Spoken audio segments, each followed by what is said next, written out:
Good afternoon, my friends. DRBMiller here. How are you all doing? We are continuing with our Destiny broadcast. As said earlier, we've had a shorter 2-hour broadcast of Destiny 1 early in the afternoon, and now we are going to be having another one of about 3 hours roughly, and hope you're all going to enjoy it. We are carrying on with our Titan and his adventures, and we have been just allocated a new mission. So let's have a look at what lies ahead.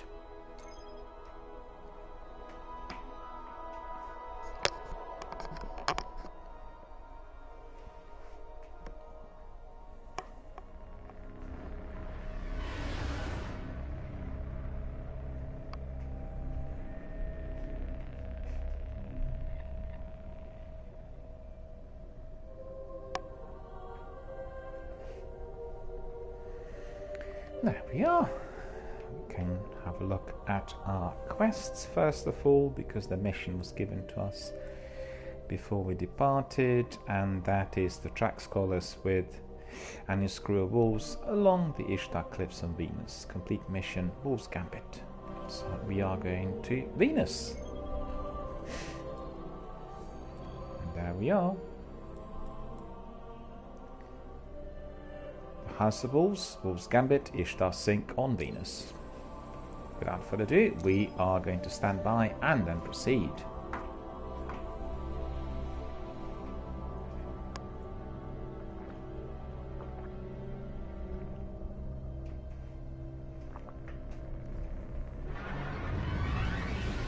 The House of Wolves is on the march. They're surrounding Vex strongholds across the Ishtar Sink. Every soldier under his command is down there. Skolas has either gone completely insane, or he's become a tactical genius. I love field work, but the hunt must end. Now.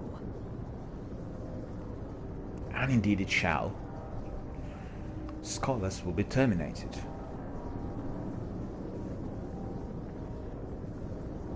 Fear God, honor the king. Everyone who is familiar with our Destiny world and our guardians, we are tested to protect our world, and we always do that to the best of our abilities.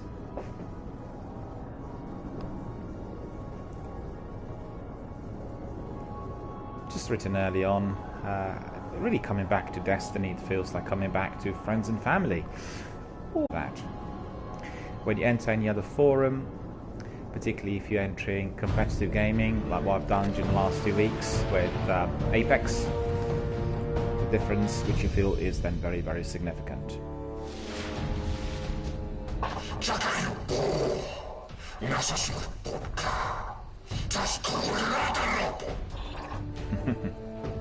Skolas said, I am Kell of Kells. All houses shall burn. All will bow before Wolf Banner. And he sounded rather unfriendly.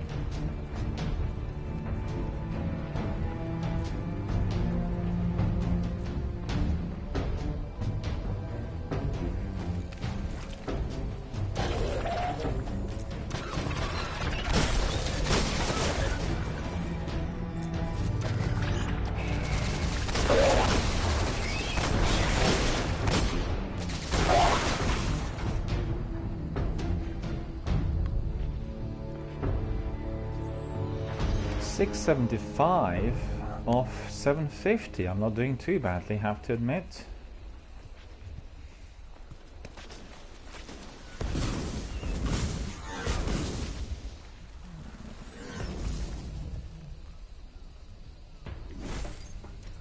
Oh no, that was too short.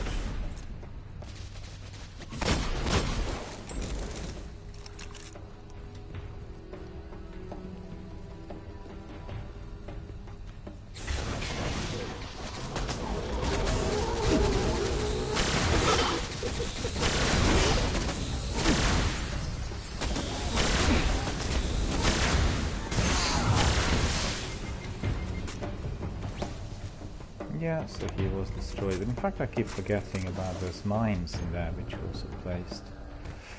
And we can probably shoot at them as well in order to neutralize Minotaurs.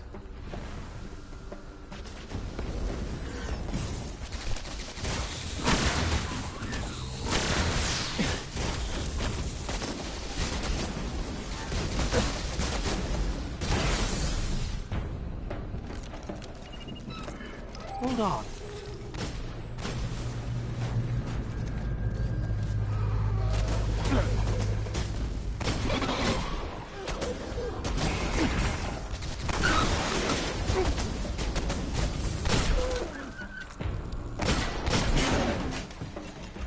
He didn't want to buckle. So he just met his untimely end, as you could see.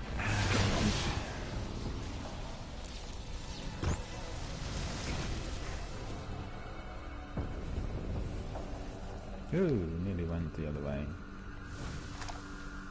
Not the right way. No face, no cases here, asking me, how are you doing? How are you doing, sir? Good to see you. Thank you for coming and joining our Destiny community. As you could see, today we have no Apex. Today is all about Destiny.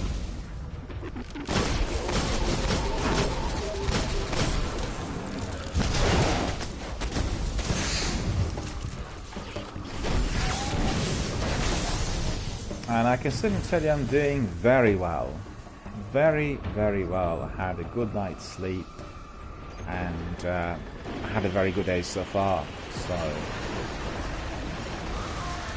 looking altogether like a very, very good week indeed.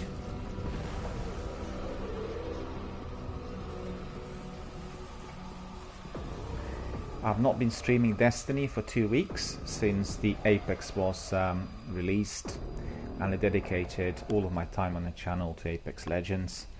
Many of you watched some of the firefights and battles we fought. Many of those are very good, some less so, and some are absolutely and truly forgettable. So don't go to playback and watch those, just watch the good ones. I'm getting a fallen comm channel interlaced with Vex coding.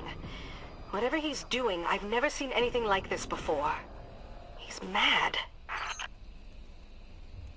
So you could see Skolas is causing us a lot of difficulty, and we have to terminate him with extreme prejudice. No face, no case says we've had some really good games. We've had many, many good games. I think, considering I played maybe 400, 500, I'm not sure how many, we had many, many good games indeed.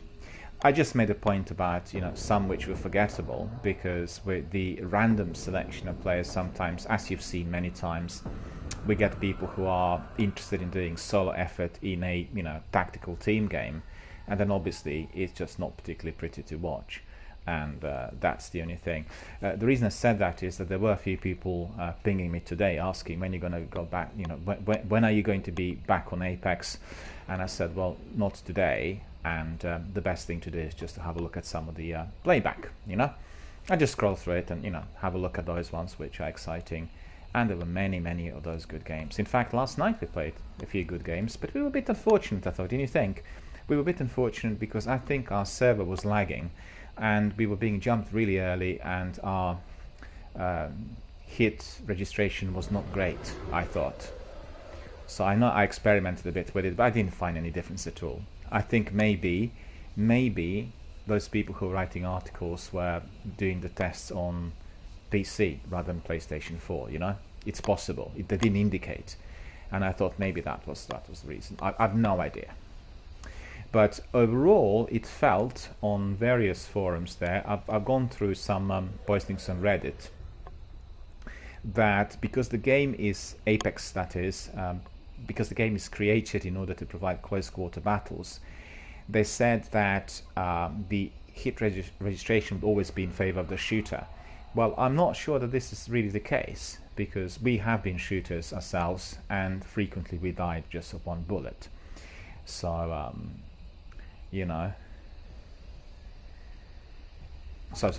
really, I don't really know how it works up on a technical front. because I did play many games, right? And don't forget, I'm also a PUBG veteran, and I play Call of Duty, Black Ops, and I do have the experience, you know, of other Battle Royale games, and from what I could gather so far, after so many games spent, is that there is some sort of aiming problem, right? So what that is, hit registration is certainly under a question mark for me.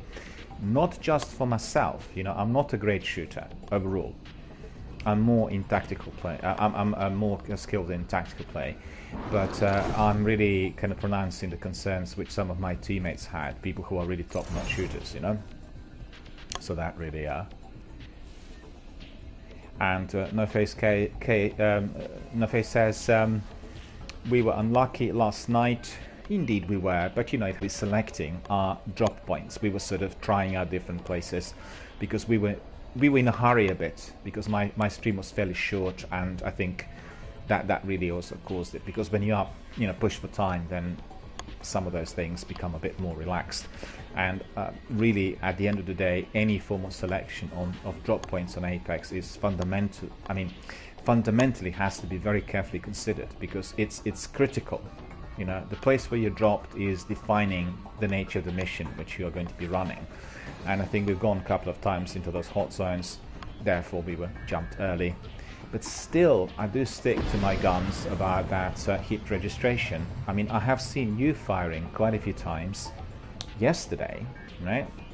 And what?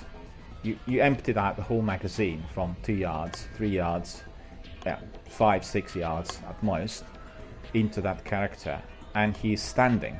He should at least buckle, right? And he fires one round at you, you're dead, right? So that doesn't really gel with me. I don't know what's causing it, but I do know that some people in there are having the upper hand due to some sort of technical glitch. I don't know what it is. So, and I had yesterday also a couple of games, I think before you joined me, had top-notch sniper, I had triple take, and I had the level 4 optics on it. The shots were bang on, right? So there were like 2 headshots and 2 chest shots. Nothing at all, right? And then I had a situation where I'm using melee on one Gibraltar, and you get a pop-up saying the enemy eliminated, and I've just hit him once. So honestly, it just didn't, you know, didn't really didn't ring the bell. NoFace says I've pushed out over 100 kills in 2 days. I've seen that on your game card, and indeed you've polished up your, you know, shooting skills, and also your effort with being a forward player in terms of the firefights, and you've done it beautifully. And I have to tell you that what we've done 2 nights ago, you remember that mission when you killed with that Peacekeeper 2 enemies at once, with 1 bullet, with 1 shot, that I still have to extract from the stream, and I'll put it on Twitter, and I'll send you the extract, you know, the excerpt from that, because it's going to be very interesting, obviously, for yourself and for the viewers. And it's the first time I've seen that happen. You were fairly close range to 2 of those enemies, but actually you fired off your Peacekeeper, and both of them were dead instantly. So that was phenomenal. That was, you know, one of the best shots that I've seen in 500 games, and that is astonishing. Do you know what I mean? It's a really tremendous achievement, and I want it, you know, obviously I have it documented already, but I want it, you know, cut out as highlight so people can see it. It was absolutely terrific. What we do need, NoFace, is we do need a 3rd member of our team, right? We need somebody to be a permanent member of our team, and I'll be looking for that person. I'll do some postings on my community forums, and we'll find somebody. I want somebody who is a UK-based gamer, and that's purely to do with our time zone. The danger is if we get some of our American friends coming in, they will want to be, you know, doing the missions after midnight the UK time, and that's a bit, you know, taxing for me, unless I have an all-night stream or anything like this, which I actually do not want to have, you know, frequently. And therefore, once we get this 3rd person on board, then we'll have a permanent team to work with, and that's going to massively then improve you know, our tactics and everything else, because every single time we had somebody who wanted to do solo efforts with us, and that happened, I have to say, during the last 3 nights very frequently. Our mission was jeopardized, and everything we did was suffering, most of the times because we had to rescue that team member, and then by the time we got there we were intercepted by either 1 or 2 teams, sometimes even 3 teams if we were talking about, you know, some facilities. And that is just, you know, when it happens 2 or 3 times, you know, just mull over it, but when it happens like 50, 60 times, then you really become concerned. And Nofe says there is a tournament on Apex right now. Yes, there is, and they were doing the tournament last week as well. And they run several tournaments, in fact, depending on what company you'll be looking at. There are some tournaments which are run by Twitch, and there are some that are, I think, supported by also Respawn. So for those which are Twitch/Respawn supported, they did select some of the best shooters, you know, on the planet. And we had Dr. Disrespect and Shroud and I think Ninja and a few other guys as well. And as you know, Dr. Disrespect is quite a master of various battle royale and shooters. They include Call of Duty Black Ops, they include PUBG, they include HZ1, all other battle royale games, and Fortnite. And Shroud is obviously legendary for Counter-Strike, and Ninja is legendary for Halo. So, you know, top notch really gamers with fantastic aiming and shooting abilities. And they've been battling it out, and they were not happy. They were not happy with the tournament. If you were to read some of the comments and some of the postings they've done, they were quite unhappy with certain things which they've seen. Although they loved the game, they were not quite happy with the way the tournament was construed, and they had some questions about also the hit registration. But because of, I believe, maybe contractual obligations, they didn't really voice, you know, greater concerns overall, because obviously the tournament is sponsored by the developer and the companies supporting.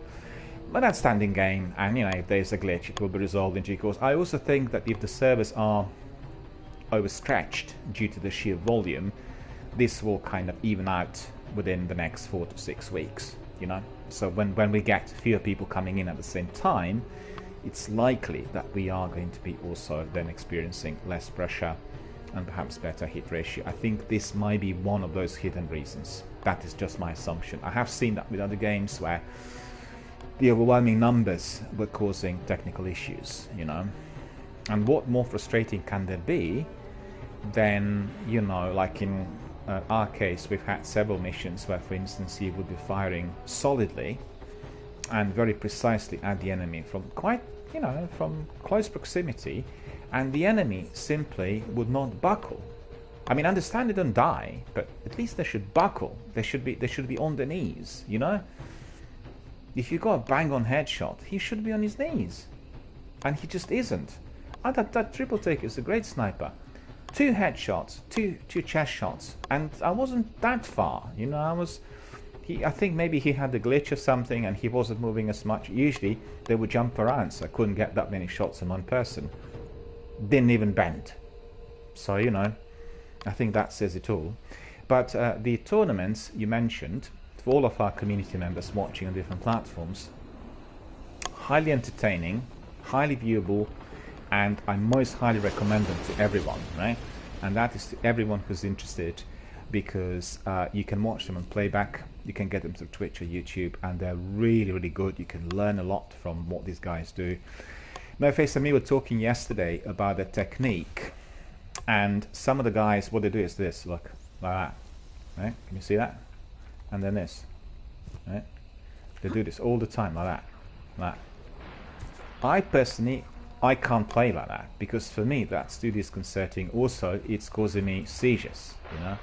When I'm looking at this left, right, up, down, up, then I'm really, you know, having a bit of a brain mash, and it affects my optics and everything. Obviously some people are less sensitive to this, and that's the way they play it, but I find it very difficult. But the fast mobility in Apex is critical, and ability to dive, jump, and that, and that's particularly to do with the way the game is construed, because we don't have the position which is a prone position, and the change between two positions is not fast. It's much slower than in Call of Duty Black Ops Blackout, and I think maybe to a degree slower than PUBG. I'm not 100% sure. I've not tried it, you know, recently.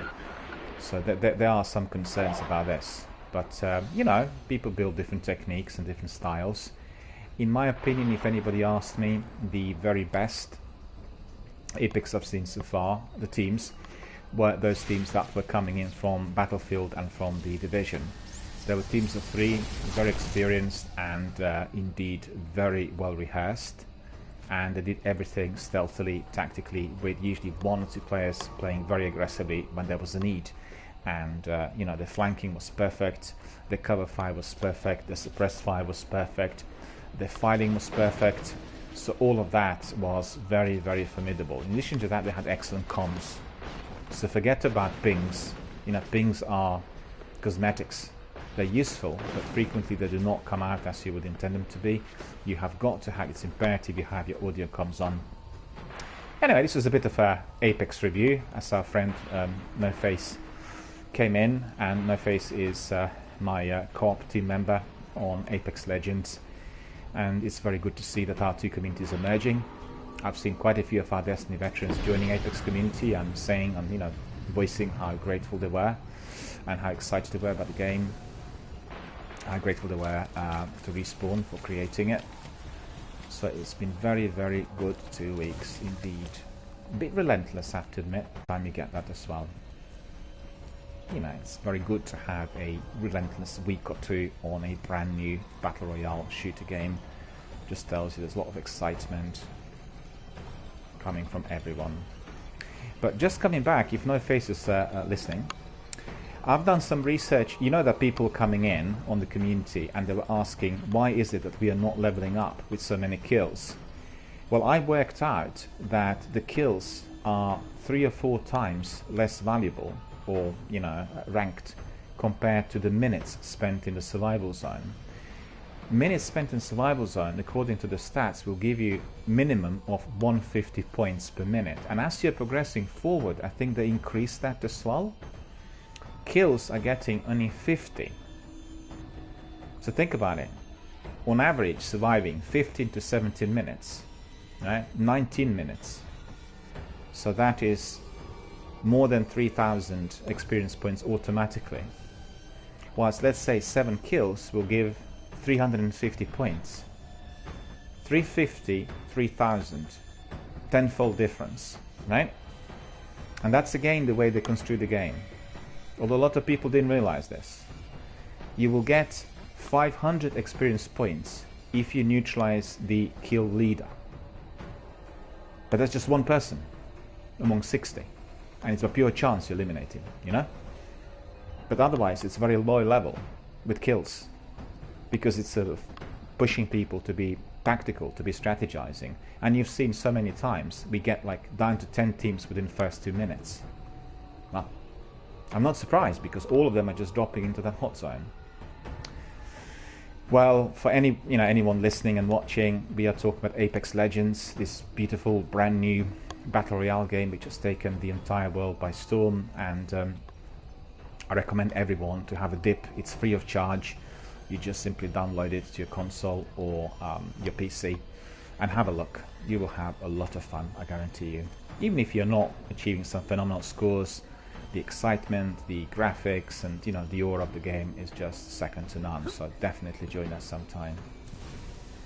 I will be scheduling some of my sessions, because obviously I'll have Destiny and Anthem as my primary broadcasts, but I'm going to be continuing with Apex. I want to get to 100 level before 1st of March, and then I'll join Season 1 and everything else that comes together with it. But at the moment, we are going to be focused on our Titans. Okay, so let's see. That's not a good sign. The wolves are assaulting the Vault of Glass. What is Skolas planning? Boom! Beautiful They sight. cracked the seal on the vault. Get in there, Guardian. We have to stop them. Looks like there are lots of enemies down there.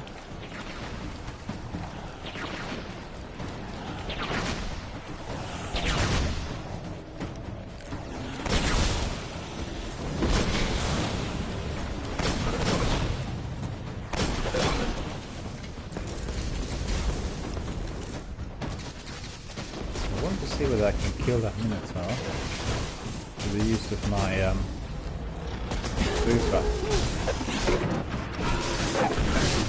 I could.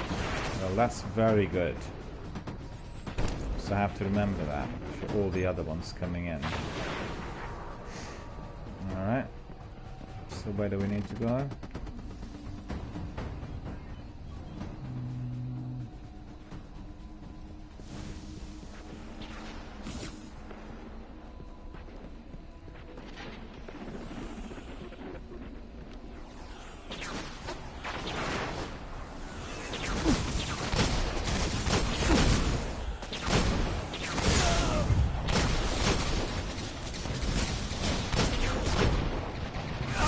Hold on a minute, this is ridiculous.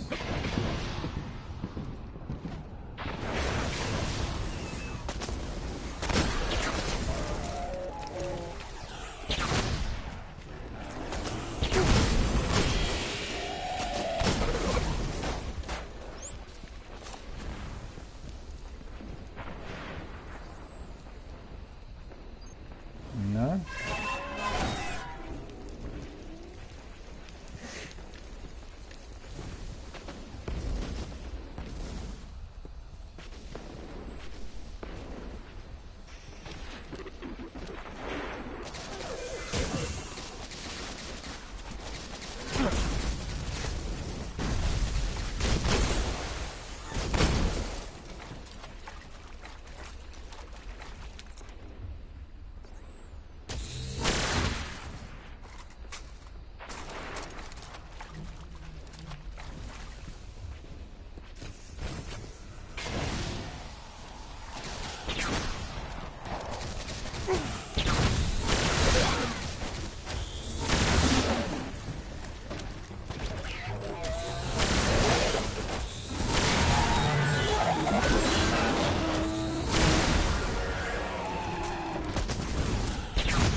I had enough of these guys. Where do I need to go?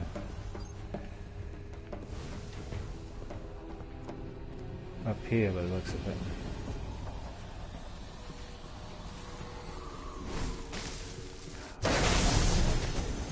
I keep forgetting when he's running what I need to do.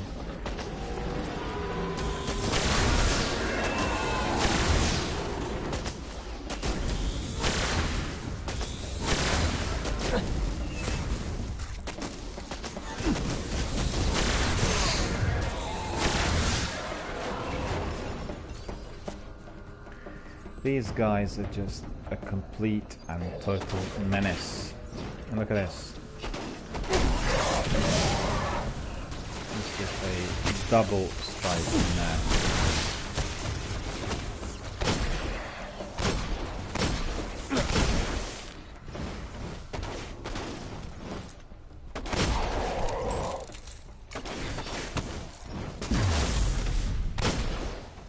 Okay.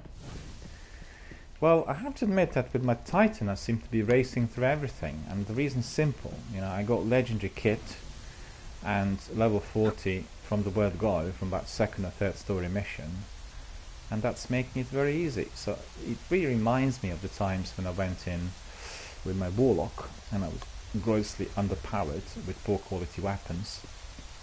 Then every single mission seemed a struggle.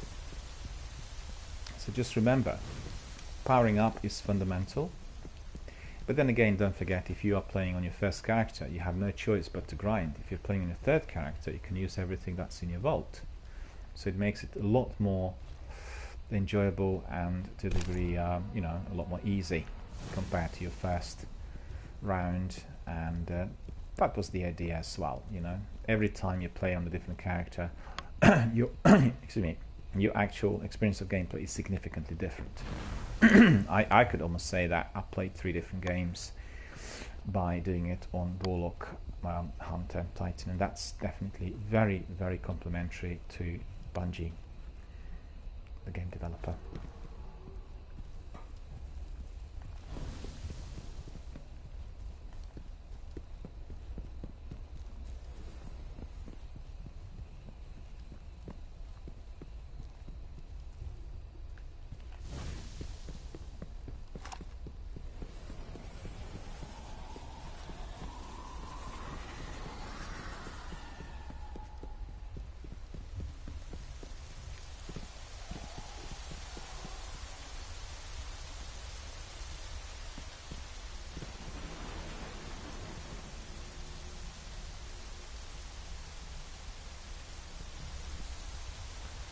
done this before. Just need to make sure that we don't make a mistake and fall into the abyss. Even that looked like enemy of some sort.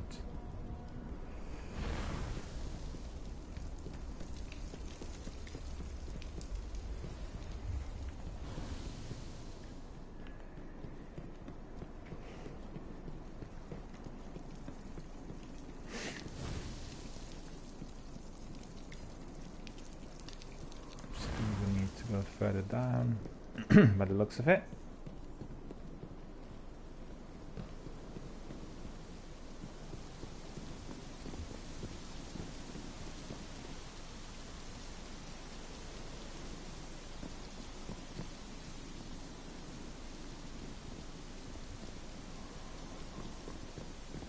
Look at those corners. Enter the vault. Scholars should be there. Well, if not him, then some of his lieutenants, for certain.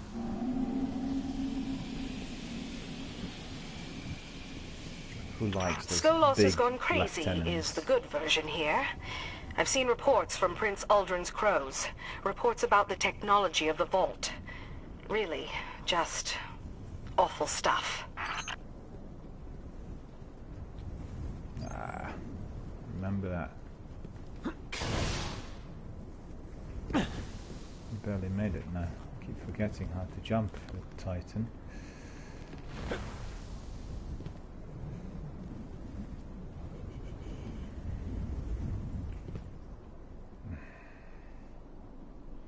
And that's death.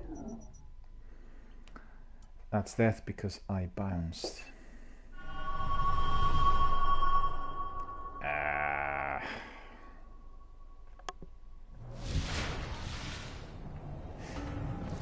The funny thing is, I'm being brought to the area where I want to be.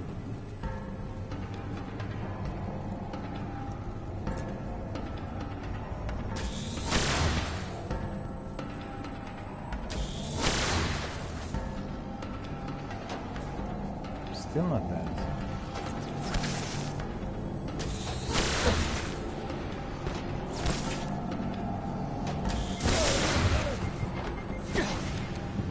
That's no fun.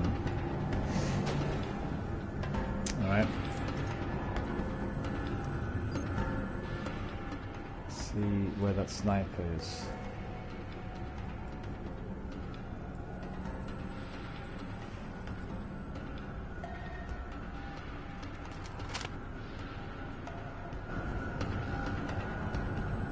Just one bullet.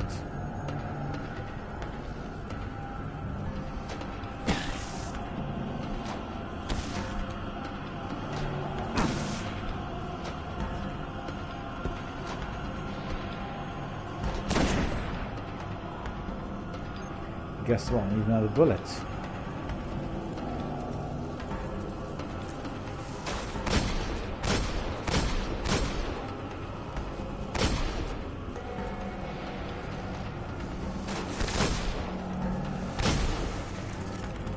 Gone.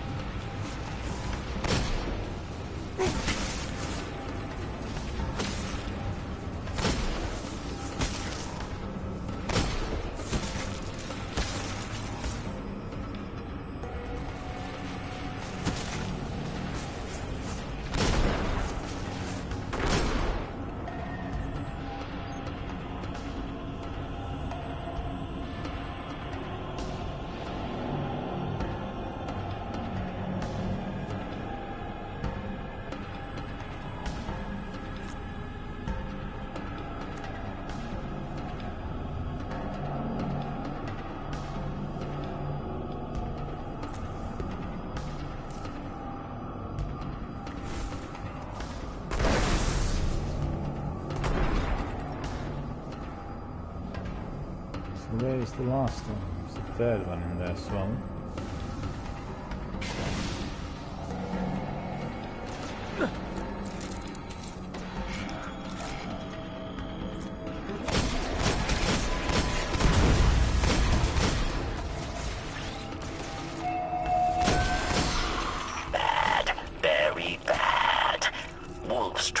tap oracles, big glowing squares.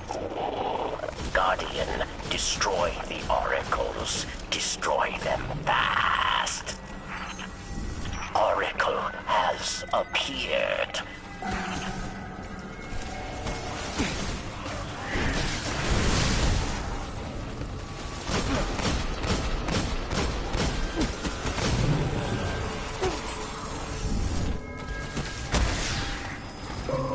An oracle. Destroy.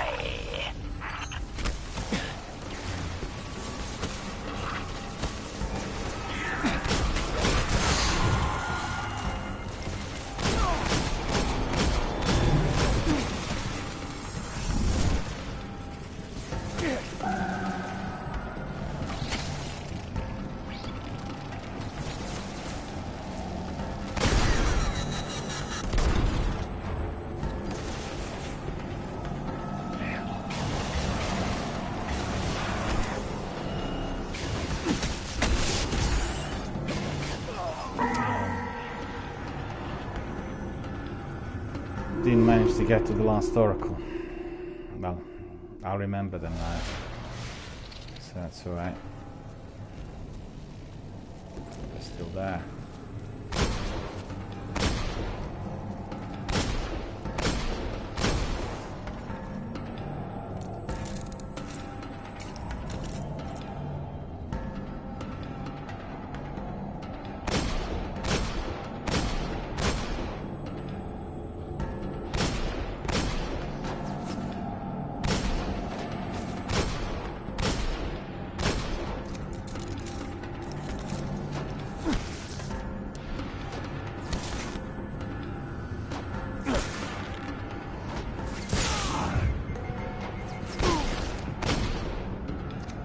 Finally.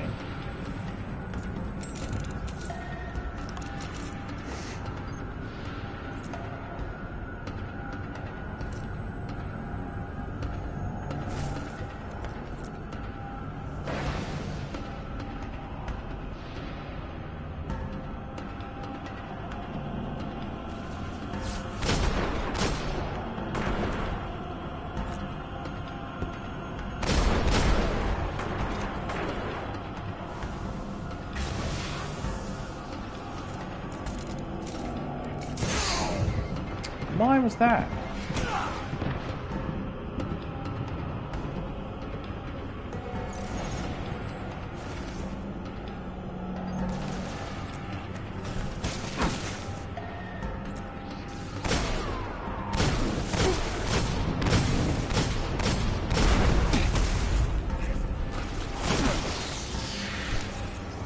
Bad, very bad. Wolves trying to tap oracles, big glowing squares. Guardian, destroy the oracles. Destroy them fast. Oracle has appeared.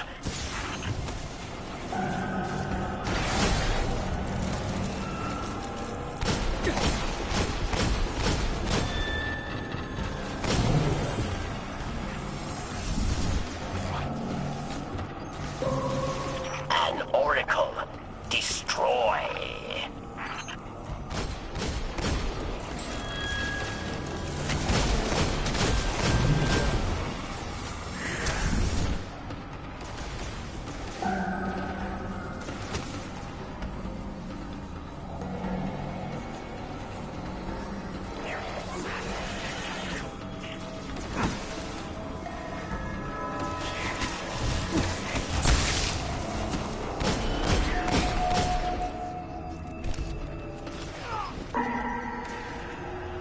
Why? I did get there in time.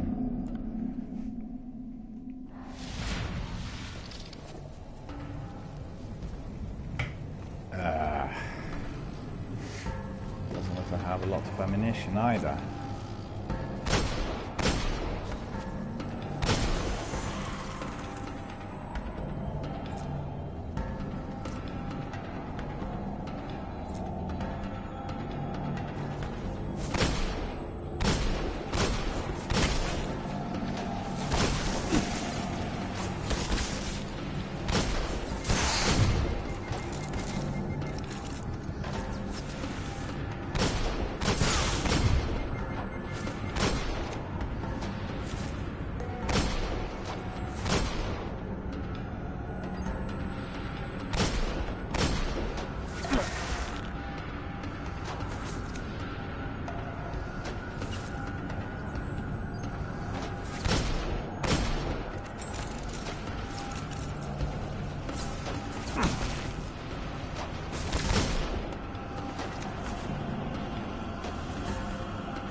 finally.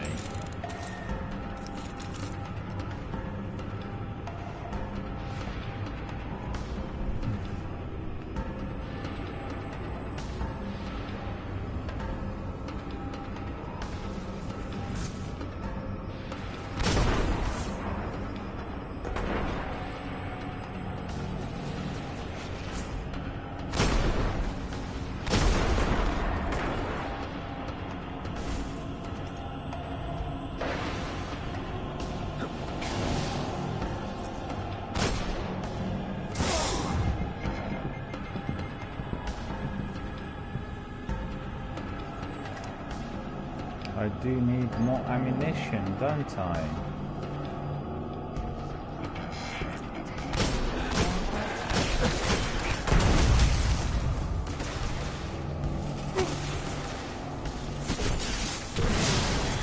Bad, very bad. Wolves trying to tap oracles. Big, glowing squares. Guardian, destroy the oracles. Destroy them fast.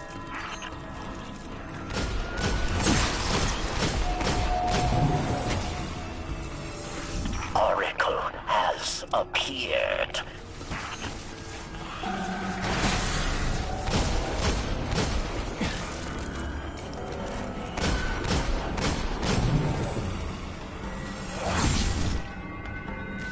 An oracle.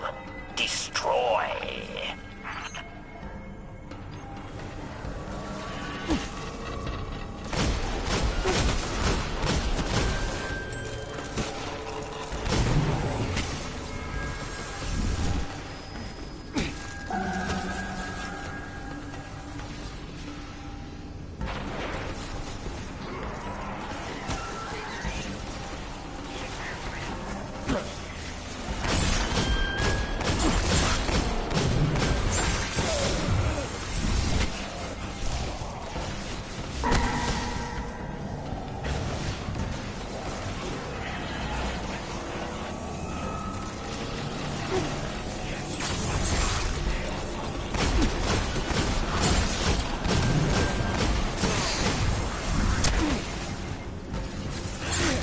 One more oracle.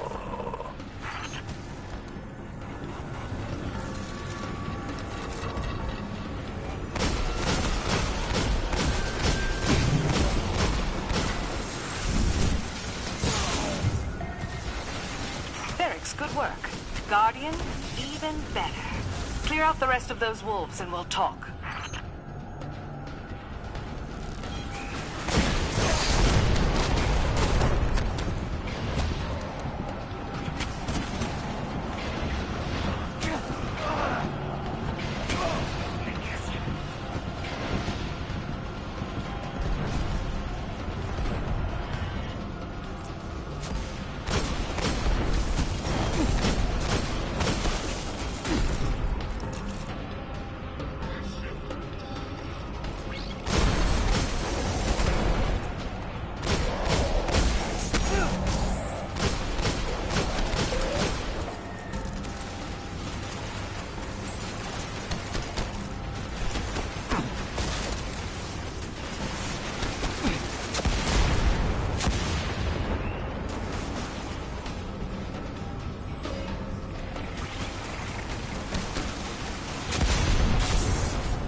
So Skolas wanted to use the oracles as taps into the Vex network. This isn't just a hunt. A fallen house with Vex technology is a threat to the whole system. Things simple now, yes? We find Skolas. We put an end to Keller Kells. Or wolves put an end to us. Indeed, we are going to put an end to Skolas and his cronies, and none of his soldiers will be left standing. Fear God, honor the king. These are the scores. We have 1 of 9, 15 and 3. Not too bad. Just unhappy I died that one time right at the beginning.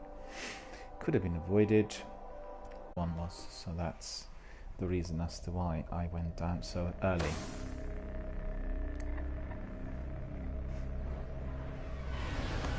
So upgrading, we'll need to do some decoding there with Master Rahul.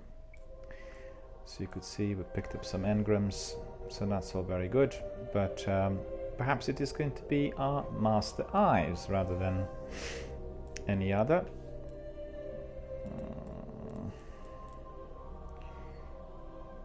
Hits with Stormfist deal area effect damage around the target. Reduce Stormfist cooldown. Hits with Stormfist have a chance to immediately reset. Okay. Kills with Stormfist reduce the cooldown. Okay. So that's good. These are all very well enabled. Let's see.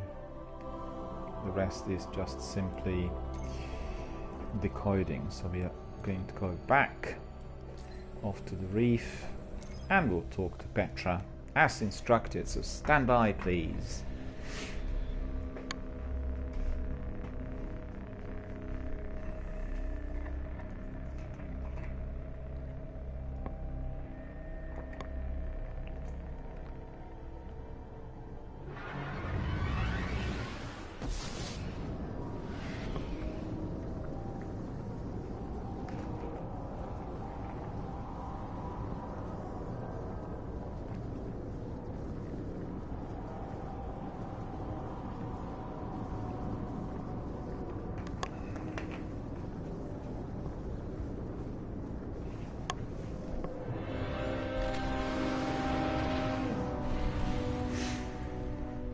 As you can see, we are back to the reef.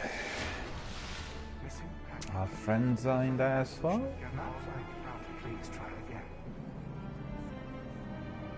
Just trying to work out how many of those. So it's looking good, but we still have to be carrying on before completing. Welcome to this crumbling backwater. Master Ives is here. Ask your questions. I brought you some interesting finds, sir. Do you have something for me? And he says, yes, indeed, I have your reward. So as you could see, 2,500 glimmer, 200 and 200. So that's all together almost 3,000 glimmer. Well, why not? Looking really good.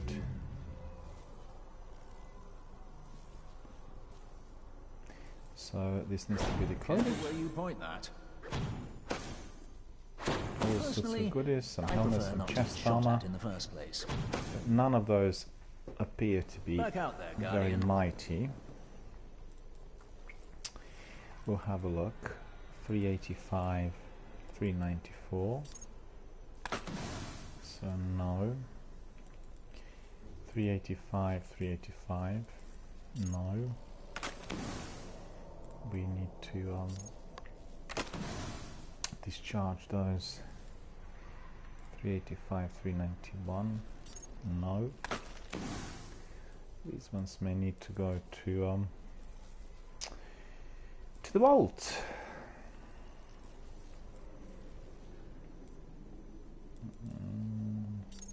Wait a minute. 385. Okay, so where's my? Yeah, that's right. That's looking somewhat better and healthier. This is 390, this is 385, so the answer is no. So we have cleaned up, and now we need to go and speak to Petra. There will be another mission for us for sure.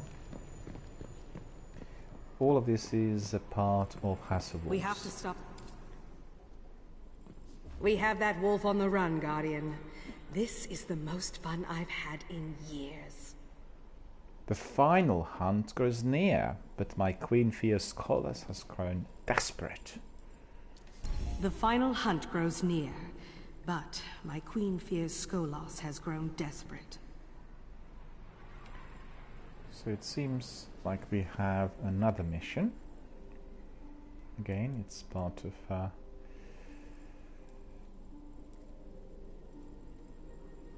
Hasselhoff. Follow Skolas into Vex territory on Venus to aid in his capture for the Queen. Complete mission, Queen's Ransom. Okay, back to Venus by the looks of it. See whether this is... yeah, it is. Cool. So we Thank just you, simply... Guardian. My pleasure, madam. Fear God, honor the king. I shall be back after another hard battle. We are here looking at those picture postcard views of industrial landscape, thinking of all places we hold dear. We also think about people who are close to us, because that gives us strength, resilience and encouragement before entering another battle.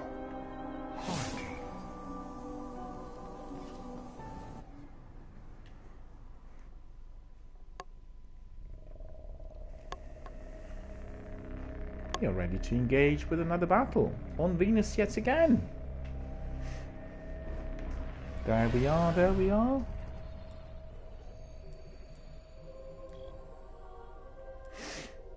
And the mission is called Queen's Ransom. Off we go to Venus. Please stand by and then advance.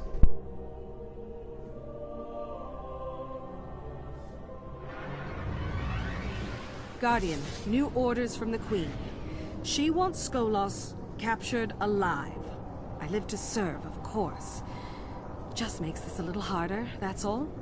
You'll be the tip of the spear. Get down there, find him, and pin him. I'll be nearby with a capture team of Prince Ulvern's crows.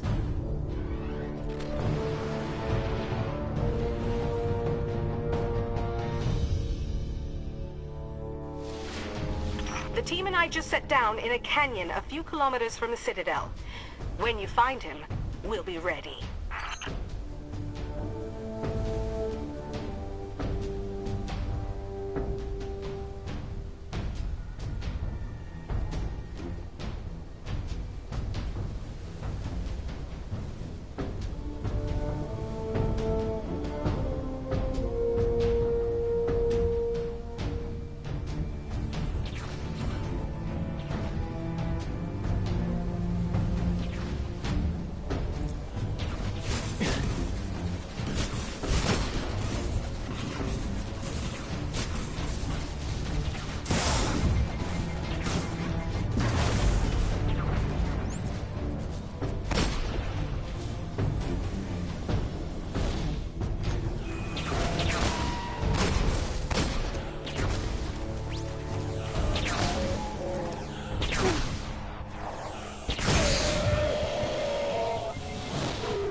So, he tried to conquer the other fallen houses and failed. Maybe now it's about weapons. Outfitting the wolves with Vex instruments of war? If Skolas thinks he is Kell of prophecy, then weapons could turn the tail.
We've got trouble brewing.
Well, I guess this is important too.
Well, we got most.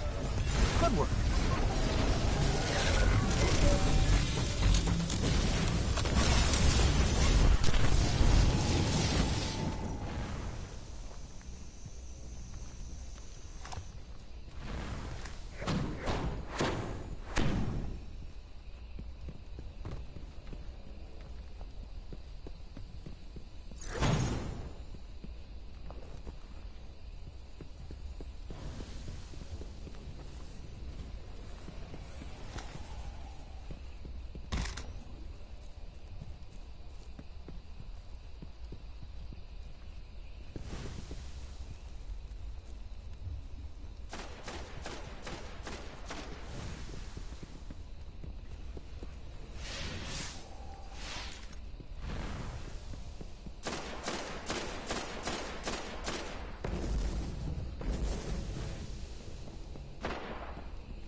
Whatever he's up to, I've got a bearing on that signal.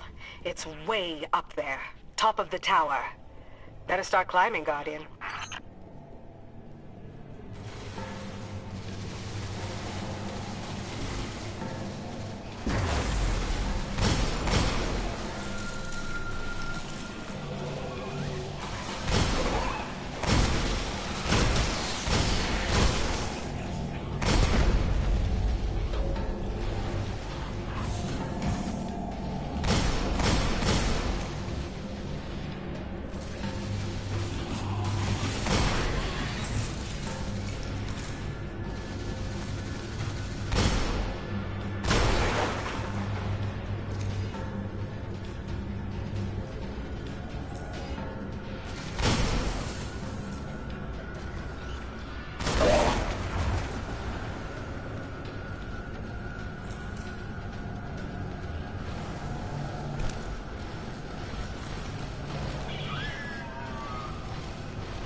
Strong gravity distortion at your location.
Hello, Captain Jack. Thanks very much for coming here and joining us. Great to see you. Yeah, Captain Jack says, back on that Destiny 1 grind. Yeah, that's right, that's right. Well, we've had 2 weeks of Apex, literally 24/7, with my streaming record also broken. And I'm quite happy and very glad that indeed I've come back to Destiny 1, because as you know, Destiny is the backbone of this channel. We'll carry on with Destiny, you know, for many, many days, weeks, months ahead. And that is Destiny 1, Destiny 2. But Apex literally, you know, sprang out of woodwork. We did not expect that game at all, and it just popped up without any announcements. And, you know, I have to say, we loved it. We loved it so far. We had phenomenal 2 weeks of lots of different matches and good scores and interesting tactics. We had actually all sorts, because we had some very, very poor matches as well. But, you know, it's been very, very good fun. But coming back to Destiny is a bit like coming back home, you know, to your family, to your good friends, to your best friends, and then engaging with the world, which obviously we are very, very familiar with. I'm quite curious to see how the world of Anthem is going to compare, because there were some people during this week writing reviews after, you know, the first few days, 3 or 4 days of Anthem being accessible, and saying that Anthem is just very similar to Destiny. That wasn't my impression after doing, you know, the I was them eyes. House Judgment Scribe. I stood with Skolas for much of Reef Wars. Now, I stand with you in judgment of Wolfkill. That feels right somehow. Well, I have to admit, this is not my Skolas' favorite catch. part. This is it, Guardian.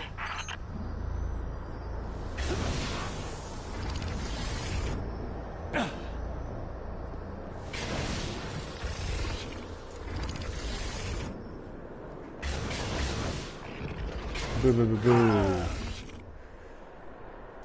I keep forgetting. I need to enable triple jump, I think. Always good to come back to Destiny. But this section here is not my favorite part. So let's see whether I have it. No, wait a minute. Should be done now.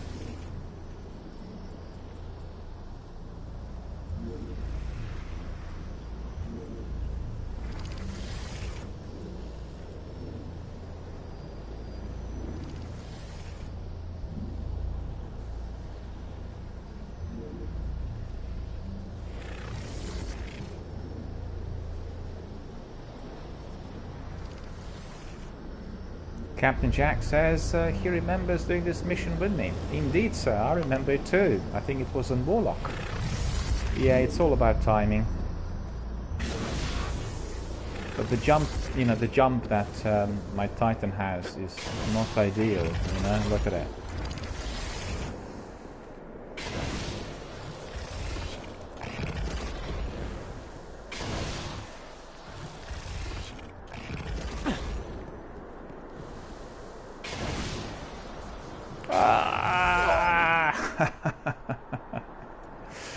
This is close. I remember it though. I just need to time it correctly with that secondary jump. But I did race through it now, so that's quite good. Surprising. Whoops, nearly went. Wait for it to come back again. Well, once you've done it a few times, then I guess you remember, right? It's one of those things. Where's it?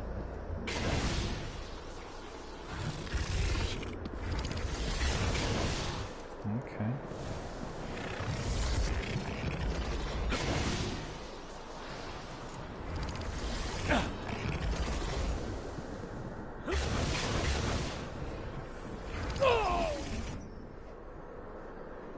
Second time running the same mistake, and of course death.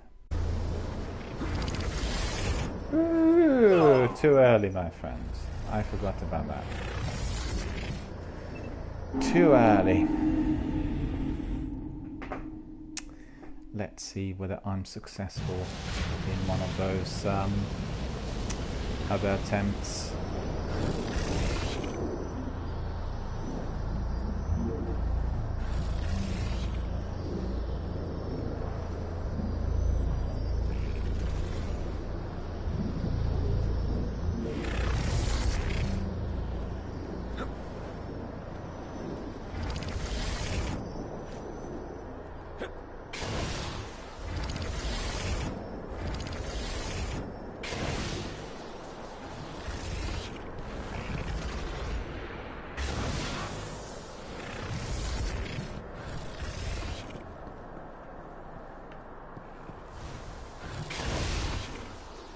Come on, jump higher.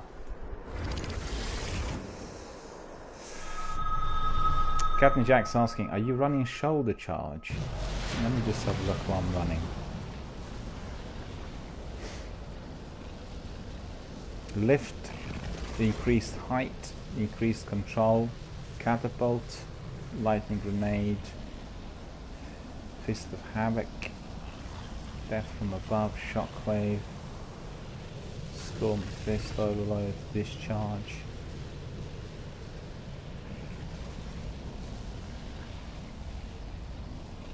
I'm shoulder charge, yeah I am, yeah.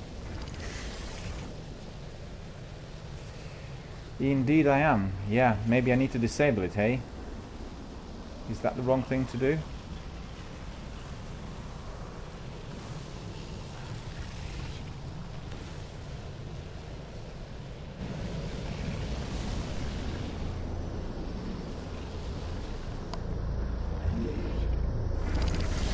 Need to wait for it to reappear again, then I'm just going to be able to time it.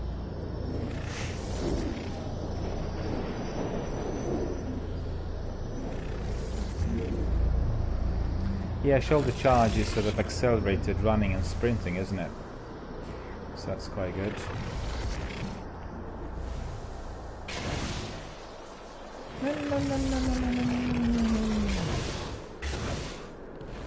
Just about made it.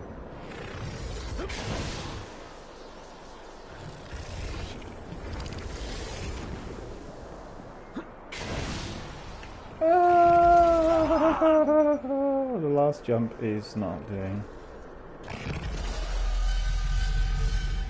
Captain Jack says you don't really need height for these jumps. Well, I'm trying, but I'm not succeeding so far. So just one click, is it? You think it's going to work on the last one as well? Not certain, because on the last one it's a bit high up.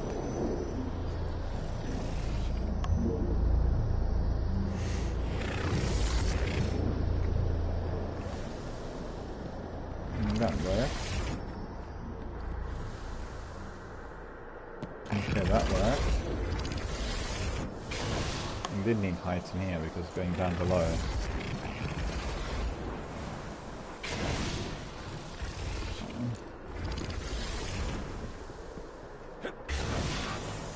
There we are.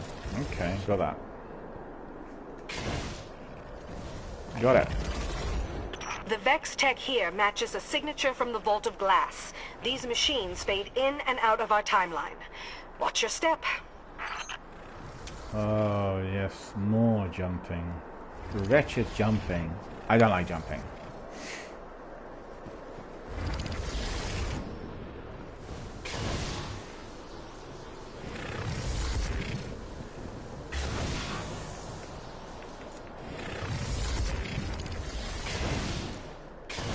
You're getting close. The crows and I are inbound.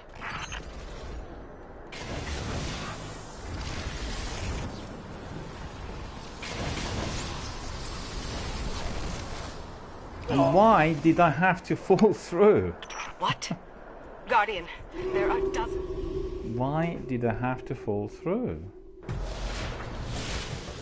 Captain Jack says easiest What? puzzle in the game. Guardian, there are dozens of New Wolf signatures, and the number keeps growing. It's the Vex tech. You know, it is probably the easiest one, He's but pulling the entire house of wolves through time. I don't like jumping, so for me it's sort of not easy, you know?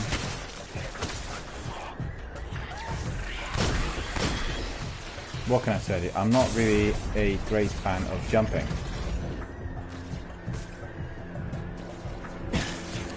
Made it though, but you know. Look at that beautiful sight. 2 enemies flying up in the air.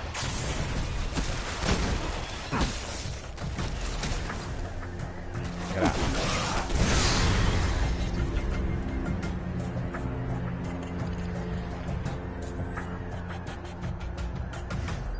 Captain Jack says you increased height overshot. That last one, that's why I recommended increased control. All good though. Yeah, I mean, you know, it's a combination, it's a technique on how you're using your X button basically. And like you said, on the last one I slightly overshot. There's maybe more to do with me pushing the L3 forward rather than just leaving it as it stands, you know, as it stood, so to speak, and then I wouldn't have overshot. What's important is I haven't spent half the night doing it. But you know, just like with everything in life, it comes together with experience. The more you play, the better you'll do eventually. I have to say, I watched some of the guys doing tactical assaults in Apex Legends, and I was staggered. You know, really, absolutely amazing stuff. But obviously, they practice it on the Division and on I think Battlefield. Maybe in PUBG as well, but I think it's more The Division because they were really, really tactical. And all comes together, you know, once you've done it quite a few times. And, you know, comes together after many hours spent in gameplay.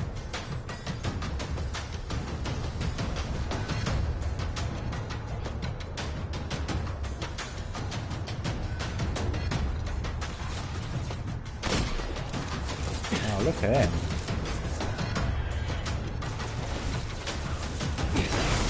Yes, that's very good. Did you see that? Flying over that edge. Beautiful sights. I will treasure them always.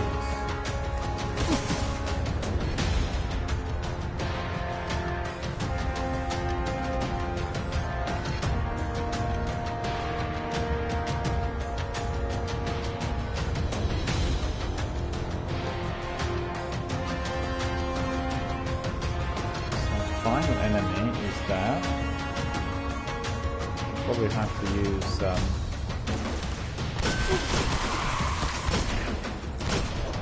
fusion rifle on him, I think.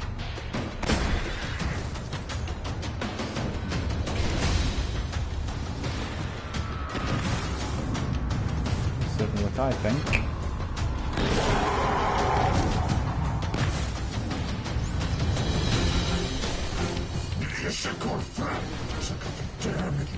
Oh, he doesn't really sound very friendly, does he?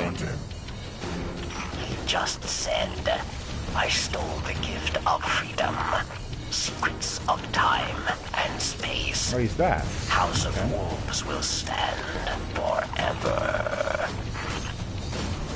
He has nowhere left to run. Take him down!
The House of Wolves is broken.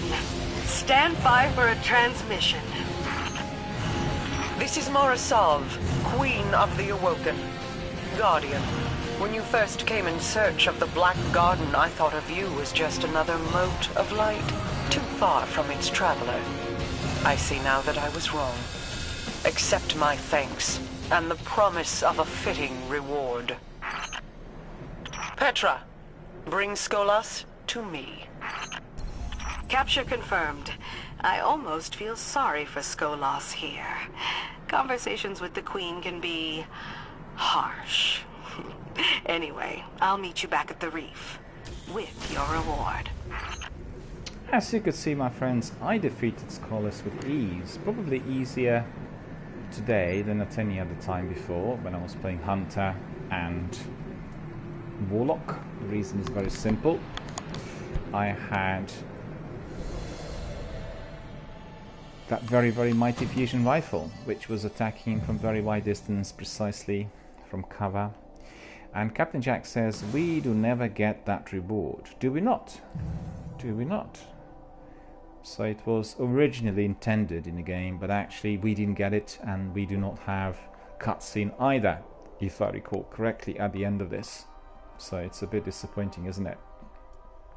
I remember people telling me about this and the disappointment as they completed this mission, because it's quite a difficult mission. It's lengthy and it has many tiers that, you know, require completion. I find that jumping to be particularly challenging. Yeah, indeed, yeah. there wasn't any cutscene at the end, and I think that's really something that they could have corrected. You know, they could have thrown in a DLC that would have given us an interesting bit of cinematics and would be truly rewarding, because this is what we all want, right?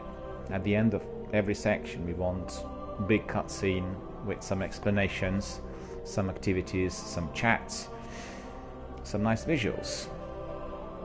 So let's see what happens next. We are off to Petra, off to the reef, Vestian outpost. We are going to be getting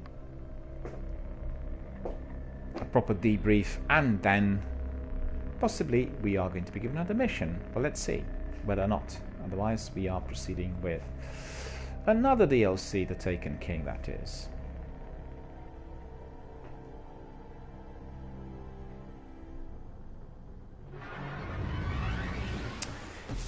That's right, sir. I understood that correctly. Captain Jack says he meant that this mission was the final mission for House of Wolves DLC. That's right. And I find that a bit astonishing that they would have given a DLC without the final cutscene. That really is a shot in the dark. And I'm quite certain they would have had lots of complaints about that. Because, you know, I remember doing it on Warlock and thinking, hang on, there must be something left in there that I've not completed because there wasn't a cutscene. You always get a cutscene at the end of any section. And in here, there isn't one. I mean, what's the reason for that? Saving money, probably.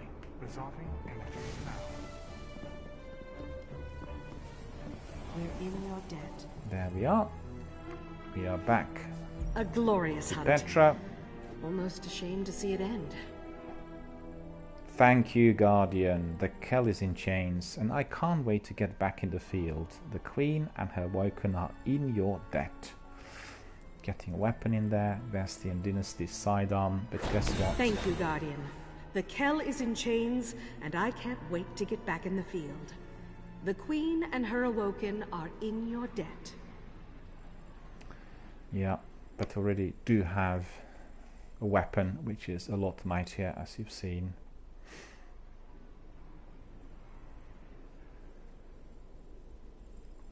Captain Jack is telling us and reminding us, in fact, that year one of Destiny 1 wasn't really the greatest. Well, you know, if we sort of approach this philosophically, then we can say, well, anytime you have a major blockbuster, you first of all will want to tease out the response, you know, to the base game and all that.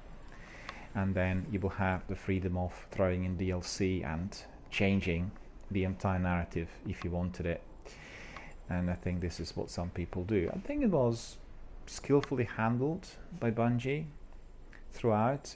They've taken some risks by doing it like this, but as you could see, even today, 5 years later, Destiny 1 remains like a truly legendary game, and everybody loves coming back to it. And that is also down to the DLCs introduced, the Taken King, and, you know, everything else. I'm very curious to see whether the same thing is likely to happen with Anthem, because there have been some indications that perhaps people are not happy with the content and all this, but I find that astonishing. I mean, truly and honestly, I find it astonishing. Not sure what the unhappiness is about. They already have, you know, announced that there is going to be season-style additional content coming in March. It's nicely mapped out, and for me, Anthem seems like a game where, you know, a lot of different activities will have to be mastered, and also not by oneself, but in a team of 4. So remember, if one is to be getting lots of rewards, that team of 4 will have to be fully engaged, and you know, I really look forward to that as well. You know, because it's a very competitive industry, I think a lot of gamers have become maybe a bit spoiled for choice, and to a degree maybe a bit intolerant, or maybe, you know, overly expecting certain things from you know, the word go, and rightly so, because the blockbusters are very expensive. I mean, look at Anthem, £60 the base game, £80 the special edition, and that's just your first special edition. Once the seasons come in and everything else, probably is going to be even more expensive. So obviously people have certain expectations, in terms of what they're going to be getting for the money they're investing in that company. And that's absolutely right. But the impatience is something I observed in the recent years, you know? Because I remember the old days where the graphics weren't as good, where things weren't as smooth, people a bit more patient. But today everyone's expecting everything to be done straight away. And I think sometimes it's hard. Even with the best of intentions, sometimes things could backfire. It's quite good that for Anthem demo things went seriously wrong, technically, because they had to be paying a lot more attention to possible glitches and, you know, invest a lot more. So it's likely that on Friday, when the game comes out, we are likely to be seeing very few of those. But then it's all down to the content, isn't it? It's down to the replayability, it's down to the story, it's down to all the other aspects which make certain games great. And Destiny certainly is one of those. Can I just ask you, Captain Jack, are you also a Halo veteran? You've been doing Halo from the beginning as well? Do you remember how things evolved with Halo when it started and all that? You know, it was astonishing. And if there's one game that really got people together community-wise in a big way, certainly it was Halo. And before Halo, if I'm not mistaken, please correct me, would have been Diablo, right? So that would be another game that had lots of followers, and obviously multiplayer, PC game, and you know, very, very good, vibrant community. Well, Captain Jack says never played Halo. I see. I asked because a lot of people who played Halo then migrated to Destiny. You know, it's just generic because it's Bungie, and there's some similarities and differences, and I quite like the idea. I think Halo is an entity in its own right, in the same as Destiny is the same, right? And then I think with Anthem and Mass Effect we'll have the same sort of comparative study, but obviously coming out of a different developer, BioWare in this instance. I see. Captain Jack says maybe he played half of the first one. Well, they've done it beautifully now with you know, Microsoft and Xbox. The entire trilogy has been remastered, and obviously there's backward compatibility, so one can either use backward compatibility or purchase the remastered version. And on that remastered disc, you have the option of playing it exactly as it was, or the enhanced version. And I think that's wonderful. That really is, you know, for everybody who loves the game. I guess in the same way as I've seen PlayStation did, although they haven't offered, I mean, I've not noticed, but there's a possibility that, you know, for the Asian markets they might have created that special edition. Resident Evil 4. Resident Evil 4 being one of those classic PlayStation 2 games. And I did watch recently, although I haven't played it yet, some excerpts for the remastered version, which is for PlayStation 4. And, you know, it's really polished, it looks different, and the graphics are really bang on. So really, really very, very exciting times for anyone who is, you know, one of the fans of those franchises over many, many years. Because what we do want to see is improved graphics, and we want to see, you know, playability, and the fact that the games are going to be lasting us for a little while.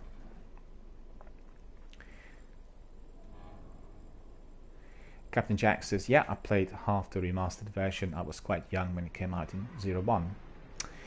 Well, I can certainly tell you from my recollection, there was a big kind of competition between PlayStation and Microsoft. And Microsoft were keeping it under wraps for quite a while about their console, you know. So the question was, well, what's this console going to be like, and what kinds of games are going to be on it, and, you know, the usual. And at that time, PlayStation 1 did have quite a few games, you know. It was a popular console, out in circulation for about 4 or 5 years roughly. Lots of different games, massively evolving. And Microsoft took this idea that they want to have something on Xbox which is going to be different and unique, and strictly speaking, fiercely competitive to PlayStation. So they said, what we want is, we want to have a multiplayer which is similar to Diablo or the other games, you know, there are a few, on PC, which everybody will be able to do on Xbox, our console, which in fact is going to be like a computer and console in one. That was the original idea. So once they released Xbox Original, right, they did not have many games. Because I remember going to my local computer shop and game shop, in fact. There are lots of different games, PlayStation, and there were just about 5 or 6 for Xbox, but there was just one game, which was the big blockbuster, the big game, and that was Halo. You know? So purely from the publisher's point of view, they didn't throw in many releases during even the first 18 months, which is similar to what the distributors of Hollywood films do nowadays, you know? For instance, you get Lord of the Rings, Hobbit, or Star Wars, or I don't know, any of those Marvel superhero types of films coming into local multiplex. What they do is they occupy 3/4 of those screens that cinema will have. So in my local, we have 15 screens, so they will occupy 8 to 9 screens. And there are no other major releases or anything during the first 2 weeks, right? So everybody will be driven to go and find out what this blockbuster is about, not facing any major competition. So it was a very, very clever tactical positioning, and it paid off because Halo did build a very good community, and then it really took off with Halo 2, which I think was the most popular amongst the three.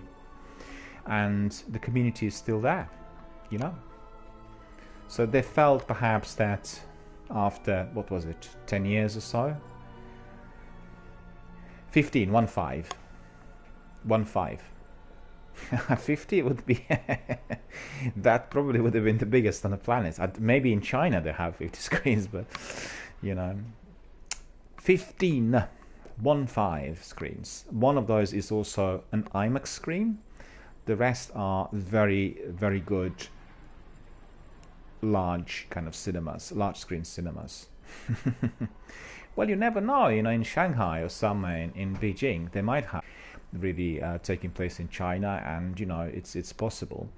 But I tell you, one cinema, I don't know whether you've been to Paris or to France, but if you do go to Paris, I can certainly recommend you to go to their shopping center, which is underground in the very center of the city.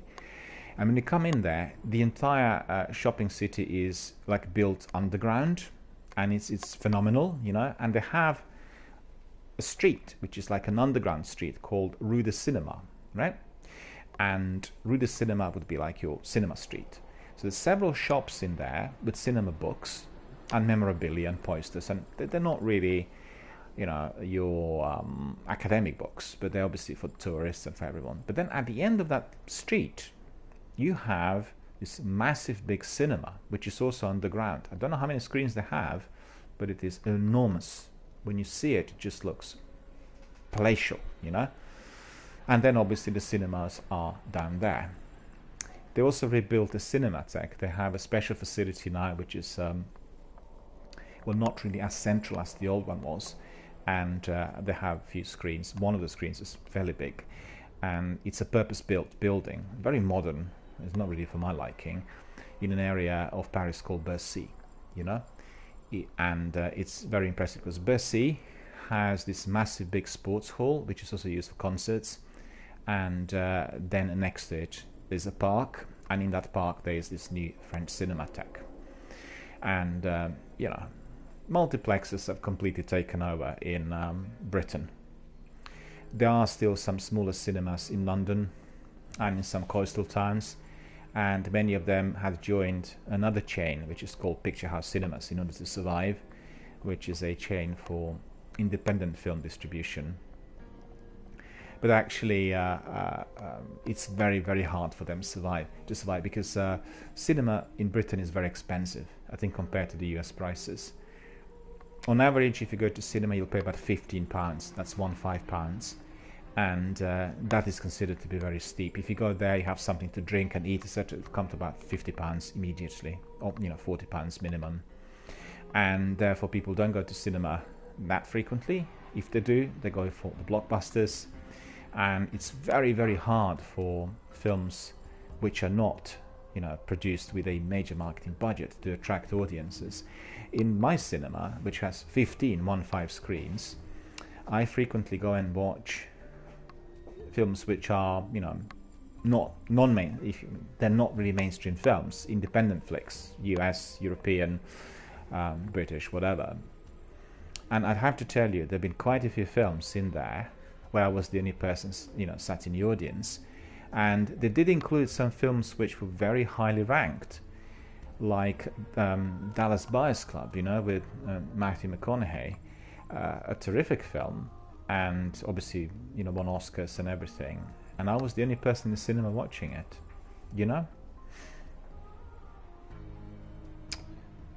See? Let me see the other messages. Yeah, Captain Jack just asked about what I said. It did sound on my audio as 50, but actually it was 15. And Captain Jack says, I was going to say, I've never been in a movie theatre with more than 20. Yeah, 20 is very many, of course. And Captain Jack says, those big ones are always in China or Dubai. He also Googled, and largest cinema is in Madrid, holds 9,200 people in 22 screens. Well, thank you for this tip. I didn't really know that, I run another online entity called Film Dialogue on the internet, and it's dedicated to the history of motion pictures and also to the current news. I have to say I've slowed down on that during the last 6 months because I've really focused on this channel.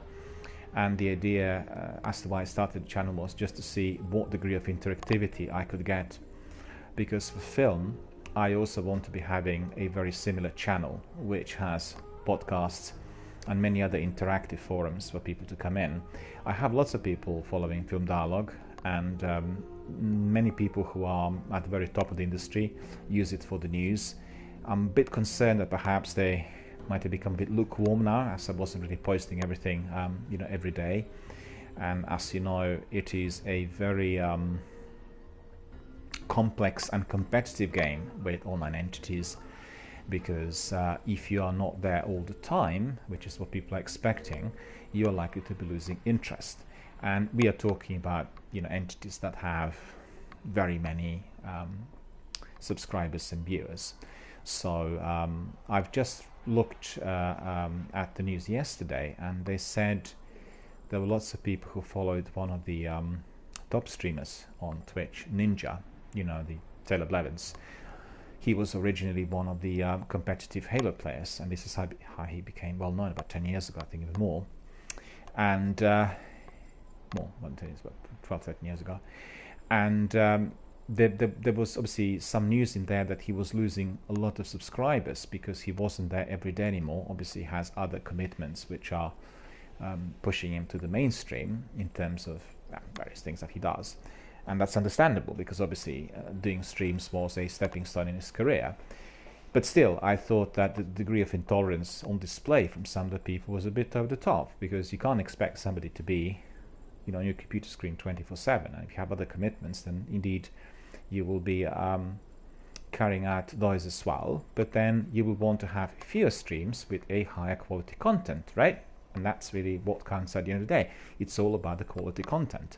And people who are into competitive gamings, like Apex or PUBG or what he plays as well, battle royale games, then they'll be looking for either top-notch kind of battle virtues, tactics, strategies, aims, shot skills, you name it, or they'll be looking at combination of that with community interactions, so people coming in and saying funny things and connecting with those things. So as long as the quality content provided is it's all good.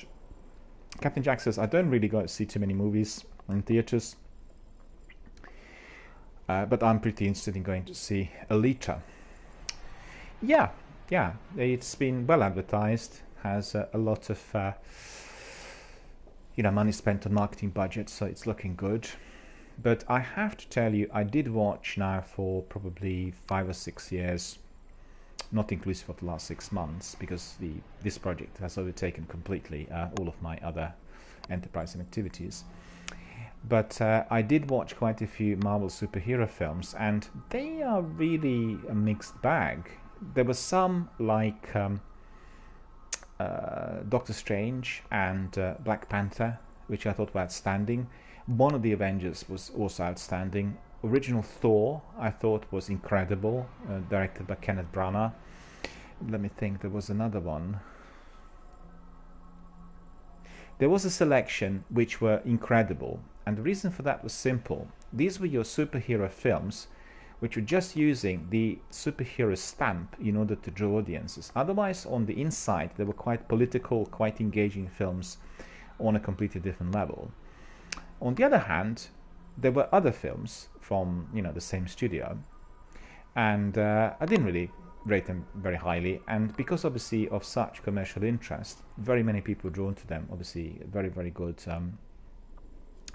turnout with everyone you know, viewing those films, and the increased budgets and production. So we had very, very many of those films coming to IMAX and occupying IMAX for 3 weeks, you know, in a row. While some other films that I really would have liked to have seen in IMAX, I couldn't because of the obvious. And that's the trouble, I think, because everything's gone very much down that sort of ultra commercial route, both in music and film industries.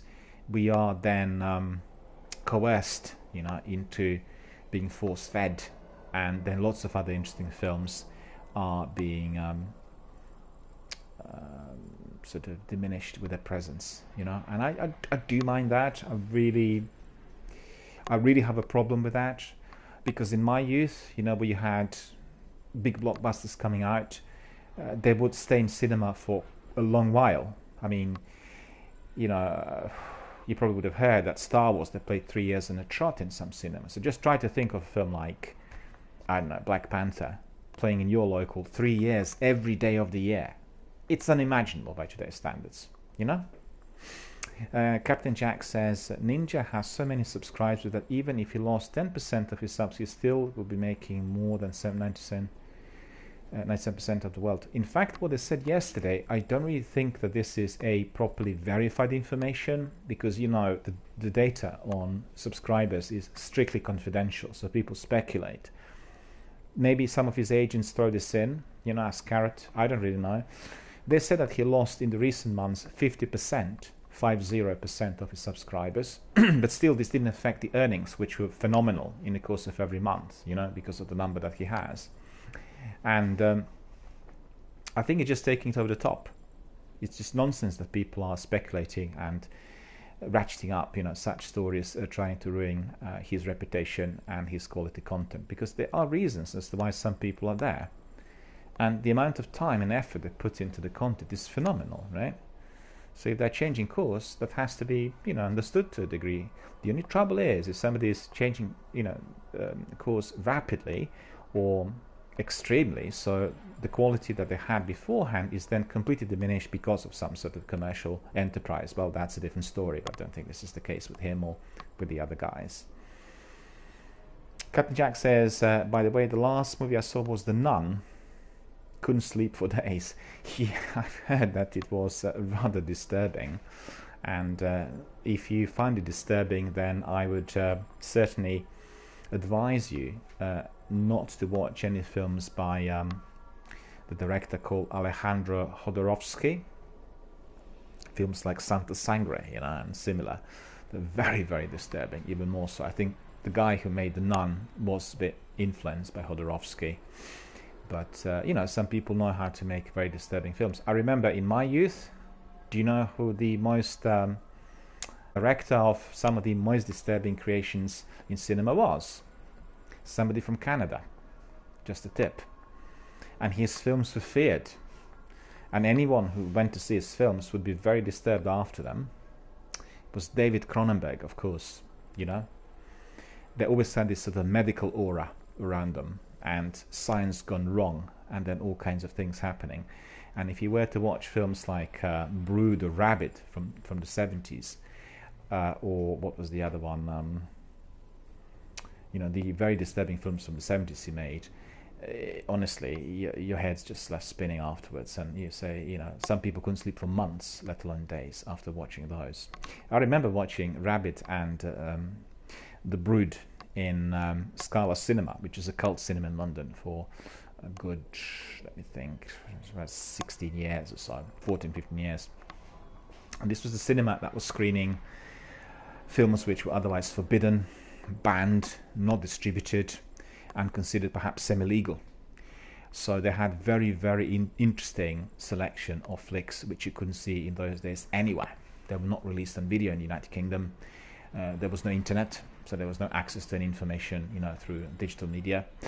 And the only way you can see them was either if you were viewing them in some cinema club, which would be like a private club on 16mm, so you get some semi-legal copies of the film 16mm and screen them there, usually in libraries or private homes, or there. And unfortunately, at the end of their tenure there, which was in King's Cross, they were screening Stanley Kubrick's Clockwork Orange. And Kubrick, who was a US director, right? He was NYC born and bred. He lived in Britain, and he was very, very annoyed with the British press after the Clockwork Orange was released, and the British perspective. He was given glory with 2001 Odyssey when this film was screened at London Film Festival, and he became like a mega superstar director after that film. And he had lots of worries that perhaps the film community would ostracize him and simply would not embrace the film at the time. And then it was quite the opposite reaction from the critics and media when he tackled violence in that Clockwork Orange, and particularly so because it was a book written by a British writer, and it had different references which he interpreted, and that was not at all well received at that time. So what he did was he basically banned for life, as long as he was alive, the screening of that film in Britain. And anyone who was to be, he had a court order against it, He paid a lot of money for that. And anyone who screened that film would have been then liable to a massive kind of fine and all kinds of other punishments, which could be like to cease trading. If you're talking about cinema, closure of cinema instantly, million or couple of £1 million fine, and that sort of thing.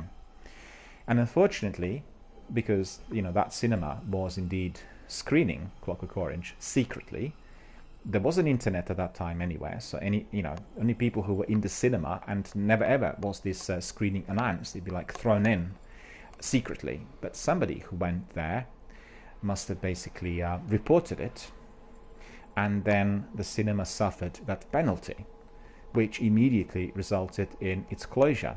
And that cinema's tremendously missed in London until the present day. We have another cinema called Prince Charles, which is based very centrally at Leicester. It's literally based at Leicester Square, and they have similar kind of schedule, but it's not as repertory intensive as Scala was. Scala was just a pure repertory cinema with the double bills and triple bills every day. And also what was particularly good was the fact that you go there, you pay £2 or £3 at a time, and you could stay the whole day. So there was no payment for readmissions or anything like that. Once you paid a ticket, that was it. You could be there the whole day and whole night. Captain Jack says, the blood and torture doesn't scare me, it's mainly just the demonic and satanic stuff. Yeah. Well, it's the idea of making you feeling very, very unsettled on the inside. And this is what happens when people like Jodorowsky or Cronenberg or David Lynch make films, because sometimes they show some violence and blood on the screen, but it's more about the experience of displeasure and fear which you film from within. And I think if you watch films like David Lynch's The Lost Highway, Mulholland Drive, and you would get that degree of unsettledness. But I think his most disturbing film, to tell you the truth, was his first feature film, the film he made in the 70s called Eraserhead. And that film is really truly disturbing. It's a mixture of avant-garde experimentalist cinema with animation and kind of standard horror stroke survival, not survival, but horror, major kind of motion picture elements. And very, very unsettling indeed. Even today, when you watch it, people think, my goodness, what's going on in this person's mind? And Captain Jack says, for Kubrick, it's all about Full Metal Jacket. Maybe in the US. Maybe in the US, because that film obviously was focused on the military and Vietnam and, a few other things.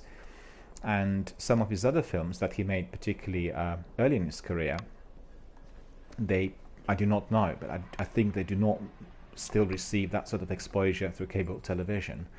Although I know from the contacts I have in NYC, they do screen them at Lincoln Film Institute in New York. But I think cable television primarily screens two films. So it's either Full Metal Jacket or it's Shining, those two films. And Shining, I think they obviously screen in some somewhat abridged format because of its violence, whilst Full Metal Jacket, I think, because it's it's got kind of comedic elements in there as well, is being usually screened in its kind of proper form, full length, so to speak. A fantastic director, but unfortunately, I think that the position he took, regarding those responses was a bit draconian, and I personally did not favor that. He, in fact, lived very near me. He lived in a very large compound, well, you can say his own estate in Boreham Wood, which is in London suburbs. And he was a very, very private man, very recluse and very focused on his work. It was a tragedy that he died so early, similar to what happened with Sergio Leone, the big, well-known Italian director. And he worked for, I think, 12 or 15 years on his biggest project, which was called Napoleon. And the film was to be very lengthy and dedicated to, Napoleon. Unfortunately, the film didn't get enough support, so all he did was kept in his archive, and I've looked through his archive. It's been published in a phenomenally massive big book, and all the sketches and details and his ideas are in it, and this would have been truly spectacular.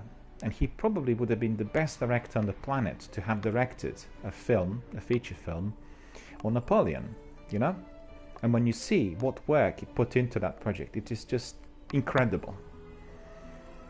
Kubrick was originally a photographer, and he had a very, very fine eye for detail, So he would pay a lot of attention to every single bit in every frame he put on a screen, and that is what really shows in all of his films.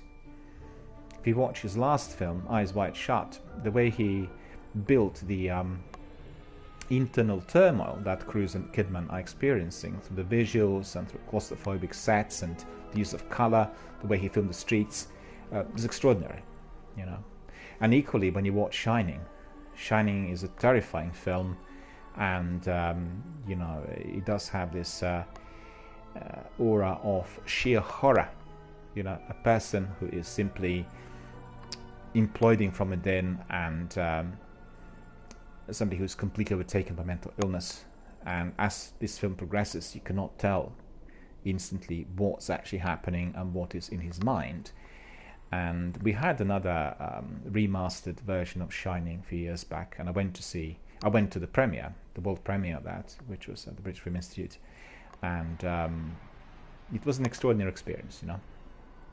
I remember watching it on release, or even in the 90s, and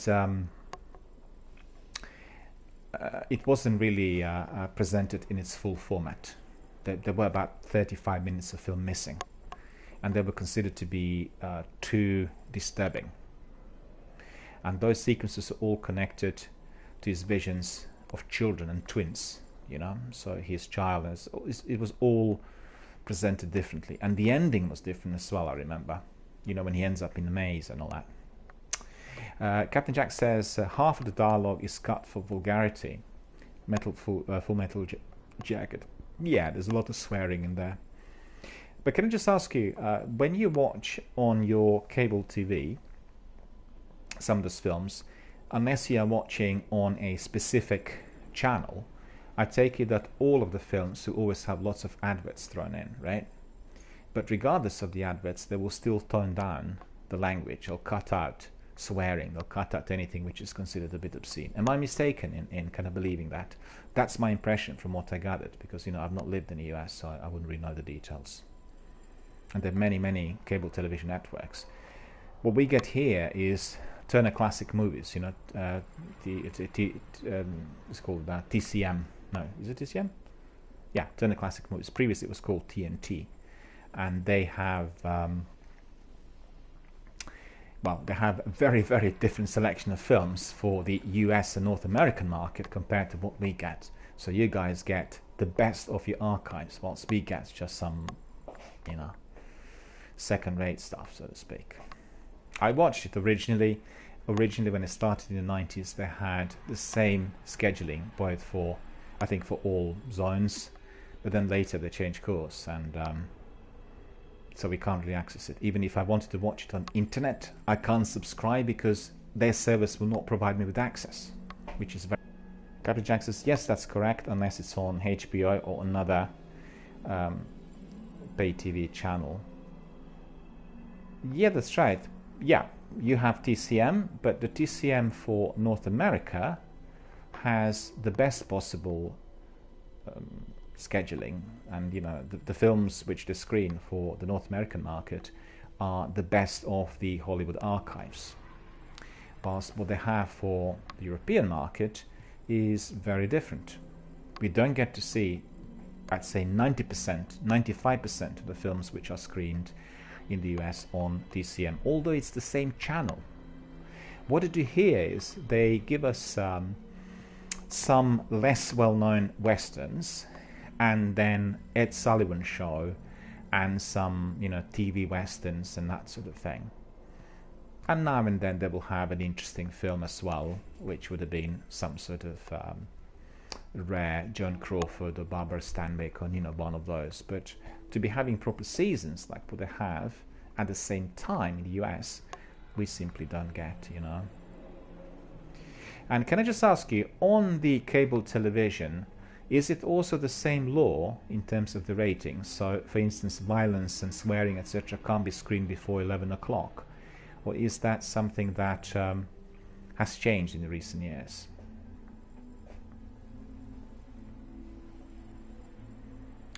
Captain Jack says, I'm sure there's probably a channel to supplement it. Well, there isn't. What we do have over here is a new service called BFI Player. It's from the British Film Institute, and you cannot watch that basically portal live anywhere else but in the United Kingdom, although you're a subscriber. So I was in Europe recently, and I wanted to watch some films on the portal which I subscribe to, right? And I've got my own tablet and my, you know, laptop and phone and everything on me, which is obviously with the UK IP. They're not screening it. So as soon as you leave the country, you can't watch anything, right? Secondly, the trouble is that lots of those films which TCM screens will have certain types of copyright restrictions. We do have Sky Cinema, and we do have Sky television channels, which are Sky Movies, basically focused on film alone, also without any adverts and screening films. But those have been depleted of true classics, and they've become very commercialized, you know. So some of those films which are accessible through TCM were until recently, well, not all of them, but just some of them, accessible through Filmstruck. And Filmstruck was a service that was done together with Warner Brothers and Criterion company that releases Criterion Collections, based in New York. And then they decided this was not financially viable, and they discontinued on the spot, literally within a couple of weeks. But again, Filmstruck for the US market had fantastic films, and it was also collaborating with TCM, whilst in this instance with us, it didn't have the same films. It really had more of selection of European and non-English speaking classics. So there were quite a few films which are considered to be art house, you know, not the ones which you could see in the US. Captain Jack says, I think that's changed. I think channels that basically have movies 24/7 are more paid channels, and so they have different rules than the majors. Yeah, I thought so. And the reason for that is obviously they'll go probably for regional satellite broadcasting, so it'll be also screened maybe in some other countries. But well, the American broadcasters have very different selection of rules, which are applied for distribution and copyright, and they're very protective of their own property. So sometimes it's very, very difficult to access certain features and certain titles. I've had some serious issues with some of the guys who were complaining about my display on YouTube, and they were very hard to resolve, I'm afraid, because they really did stick to the guns and they didn't want to buckle. They disregarded the what do you call it, the fact that the same film is available in public sphere and freely accessible on different platforms and all this, and they did stick to their right to be the owners, and if anybody was to be watching anything, they had to pay for it, full stop. So Captain Jack says they had a Charlton Heston marathon like 2 weekends ago on TCM that I binged on. Well, he made lots of great films. I mean, Touch of Evil, Ben-Hur, just to name 2 of those, and certainly a very formidable personality in the history of Hollywood. And in addition to that, a very prominent political campaigner as well. So really quite a personality, and very significant in all sorts of ways, really.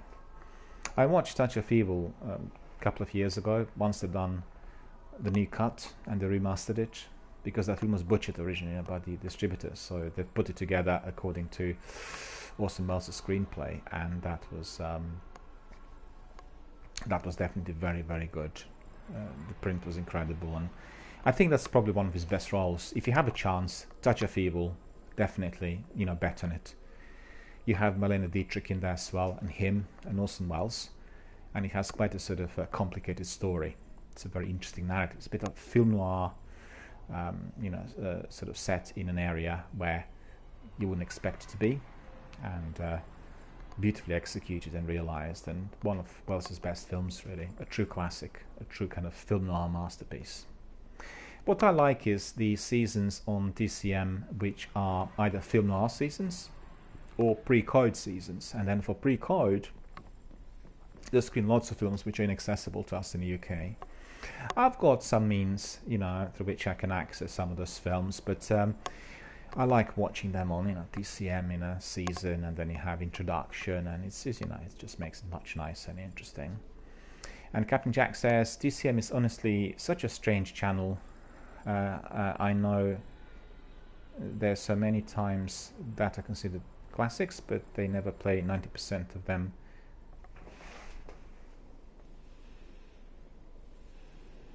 For example, Citizen Kane is on many lists as top 10 film of all time, and never seen it on TCM. You liked also Touch of Evil?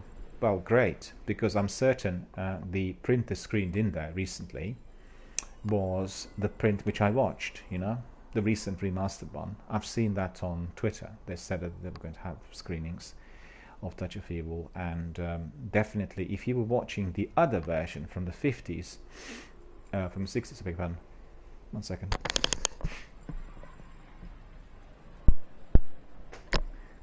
Then perhaps you would have had a very, very different impression. Coming back to Citizen Kane, that film is considered to be one of the most important films ever made in history, and that, I can't remember exactly what studio held the rights, and that studio had put a ban on distribution, So principally, any time this film is screened, then they will be having some sort of special contributions to them directly. Well, the way they are. They like looking after their own property. But sir, I can tell you something. We have an institution in London called the Cinema Museum. And this is an institution dedicated to the history of exhibitors. Basically, the history of cinema. Cinema hall, picture palaces, etc. So not the film industry, but people who were screening films. And it's a phenomenal place. It has a tremendous number of items taken from picture palaces in Britain, varying from seats to cabinets for the boys to display and lobby cards, through books and films, and it's just absolutely extraordinary. And the director of this institution is a colleague of mine, and I talked to him many times. Unfortunately, recently the museum was facing a serious threat because the owner of the property, which is leased, had basically they decided to sell it, and the worry was that the institution in which Charlie Chaplin lived at one stage, when he was a child, he lived there. At that time, this place was used as a workhouse for destitute children, or children who lost their parents, and so it has a very historic significance. So there was a big campaign to save the museum, because the worry was that if the property was sold to some other commercial property development company, obviously they would like to make flats in there, and they basically turf everyone out. It didn't happen. The closure was presented, not the closure, but the relocation. And I talked to the director several times, and he said that in the 1970s, right? The 1970s, so that's quite a few years back, all the Hollywood studios didn't know what to do with the old films, and in many instances, they didn't have specialist people to be selecting, the great films from the bad ones, and they had lots of copies of each film. So he said a few times he went to some of the storage places, and it was just a complete madness what he saw. Reels of film and cans left everywhere, rotting away, and then the studio executives taking a decision that they need to clear the space, and then himself and a couple of other guys were basically trying to take as many films as possible from there in order to be saved and preserved. But then many other films went. At that time, it was considered to be of no commercial value. Today, it's a different story, because today we've got, obviously, the internet and the means through which we can screen those films and present them to others and, make revenue if you want to. And therefore, they become very precious. So, times have changed. But I find it really astonishing that, in the US, a country that developed cinema as medium, there's been such hesitation or resistance to any form of proper, archive-based work. It'd be normal that you assume to be fairly procedural, that if you have one copy of a film, then you send it to the central archive. What we have in Britain with libraries. Every book which is published has to be sent to the libraries. Every publisher has this obligation, so they send one book to the libraries, right? So the library will have a copy, and it will be kept there forever. I just find that astonishing that so many films were then lost and destroyed, and then many years later they're discovered in Eastern European archives, like in Soviet Union, previously today Russia, or in Czech Republic, or in Croatia, or Slovenia, or Austria. In fact, Austria discovered they had the entire Ziga Vertovs in the 1920s, and that sort of thing is just a bit mind-boggling to me. And Captain Jack says that Touch of Evil was screened in the marathon. Well, that's wonderful. That's definitely a film to be included in any Charlton Heston season, because it's probably one of his very best roles. And another movie there was Lawrence of Arabia. Well, that's also a magnificent biopic, and beautifully restored several times. In fact, I was at the world premiere twice of the restoration. I was at the world premiere of the restoration in the 90s, which was done on 35 and 70mm, I think, and then the recent one, which was done digitally. And the director of Sony Pictures, Mr. Grover Crisp, I think it's called, he was there introducing and presenting us with the entire restoration procedure, which was very, very interesting, and a wonderful film. In fact, the first restoration premiere which I watched, Jack Cardiff, you know, the cinematographer and director, he was the cinematographer of Lawrence of Arabia, was still alive and present. And then we had, you know, like interview live on stage where he talked about how they made a film. It was very, very interesting because it was a very difficult film to make, both politically and in terms of actual practicalities, where, you know, where they shot it and all kinds of problems. And Captain Jack says never seen it on TCM. Captain Jack says we do have archives for what we consider culturally or historically important, but not everything. Yeah. You know, the one of the best archives that there is the Library of Congress, and the Library of Congress in the US has a panel that decides on what films, you know, what films should be considered to be the US kind of cultural treasures, and they have quite a lengthy list, and then those films are being, by law, archived in there and then restored. And again, I was attending a session and a presentation which was done by one of the directors, and it was very, very impressive. He brought with him lots of pre-Coid films. So he was running a pre-Coid season here at the British Film Institute, and this was one of the best seasons that we'd had, you know, for many, many years. And particularly so because he brought some prints that we've never seen before, and the prints were very, very good. I guess what you describe here about the archives, you know, it's based on what's required to be preserved, i.e. the statutory requirement, and then the other, which is like voluntary donations and contributions. And obviously, as all the studios are private, they may consider certain films to be of no significance, you know, and they consider, well, they just occupy space. This is no longer of the same issue today as it was, let's say, until about 10 years ago, as we have digital medias today. So if you transfer prints to digital format, then obviously you're no longer, you know, tied in with that one copy of that film, which in fact was the case until recently. Astonishing as it may sound, there are some incredible films which didn't survive, you know. Particularly those films made in Technicolor and Eastman color. They deteriorated so rapidly, even if they were preserved perfectly in some archive, that they just became unwatchable. So, you know, sometimes you'll be down to just one single print of that film. And it's incredible, isn't it? Consider that some of those films were really very well known and did very well at the box office. But I'm not thinking just of American films, but, you know, films overall. But, you know, private collectors have them in archives, and there was one of our film historians who lived in America most of his life, William Everson. You probably would have seen him on TCM. He sometimes is featured in some of the archive programs.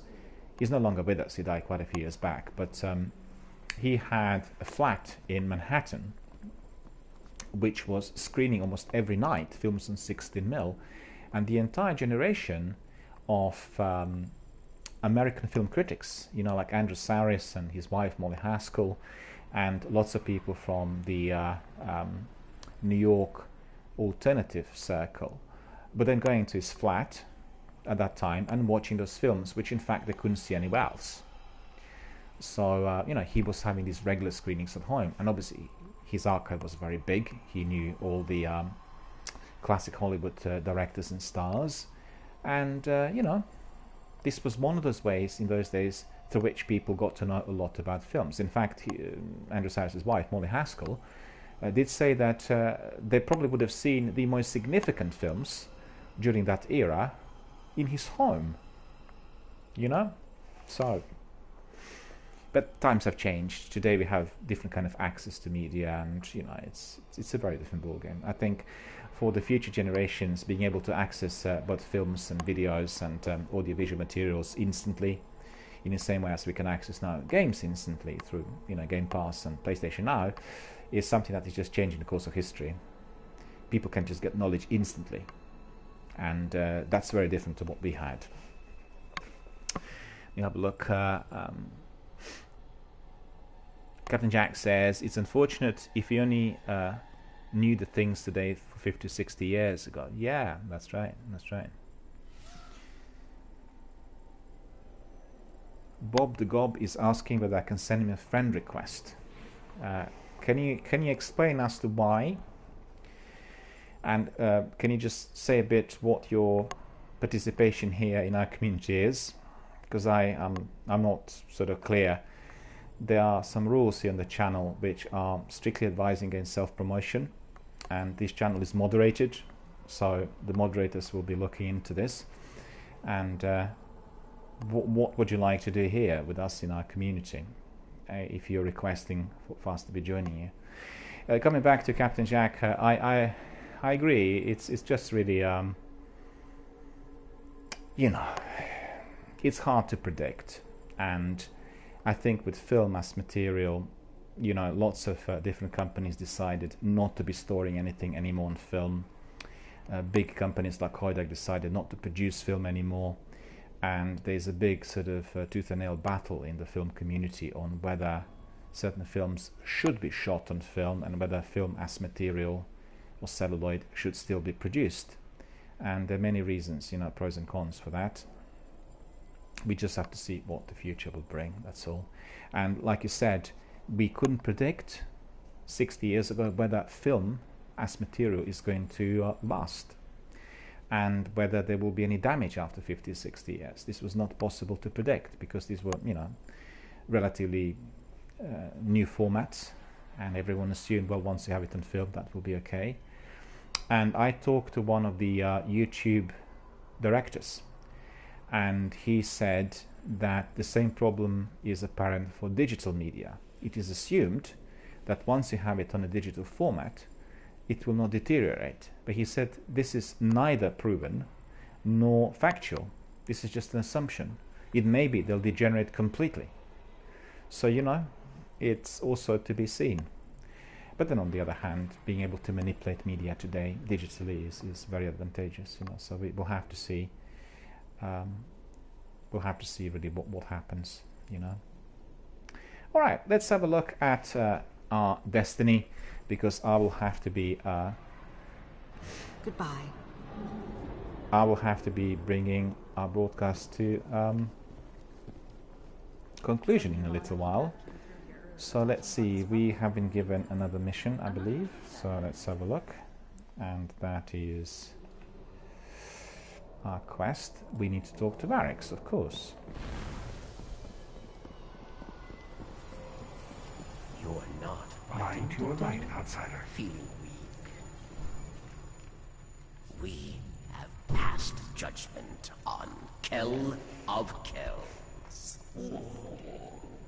This is as it should be.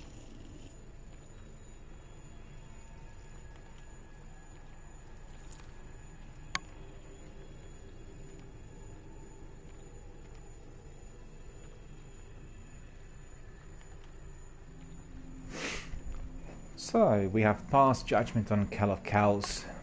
This is as it should be. Key will grant you fortune, Guardian, but you must be strong to face Prison of Elders. So, Prison of Elders is really the next thing. This key will grant you fortune, Guardian. But you must be strong to face Prison of Elders. Indeed. For House Judgment. Captain Jack says, kind of unrelated story, but there's an episode of one of my favorite TV shows, American Pickers, where this woman had the original reel of Cape Fear just basically rotting in her basement. It was a sad sight. Regrettably, that wasn't just, you know, her reel of film. That was happening to that film altogether. And had there not been for Martin Scorsese, you know, this film would have been completely gone. But he managed to get hold of one of the surviving copies. He regarded it as a true classic, and then asked for double positives and restored it from scratch.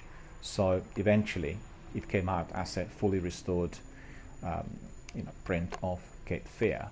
But what you described is exactly what had happened to many of those films.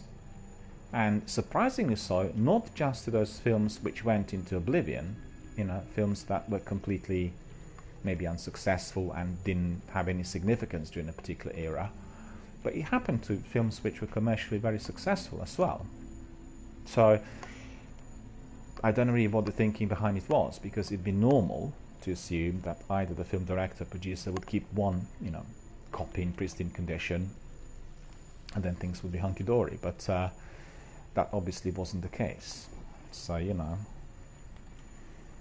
it's just because it's based on private donations, you know what I mean? If you have a studio that has a massive big storage space that costs a lot of money, theoretically, and well, maybe it doesn't cost them money because the stuff is there, but the actual space could be used for something which will be making money, right? So if you empty it out, you use it as some sort of studio where you can have sets for television series or whatever, and therefore it has to be cleared. And, you know, unless there is anything by law that will prevent it from being done, these are people who obviously the private owners of their property, and they can do whatever they like. So, and indeed, my colleague from the Cinema Museum told me that they were melting some of the films as well in order to make glue. But I don't think this was in the 70s. I think this was, you know, in some of those eras preceding. And most likely to have been done after the Sun film came about in the late 1920s, because at that time everybody considered everything silent to be, you know, completely worthless. Today we consider that from a different, you know, viewpoint. We see obviously great in all sorts of ways, you know, from the way they were executed to what they represent of that era. But in the 1930s, well, you know what happened to all those Hollywood stars as well, you know. And Captain Jack says, I think she had it because her dad was a large collector of movie projectors, and I believe he worked on the film and was given to him as a gift. That's very likely. That is very likely indeed.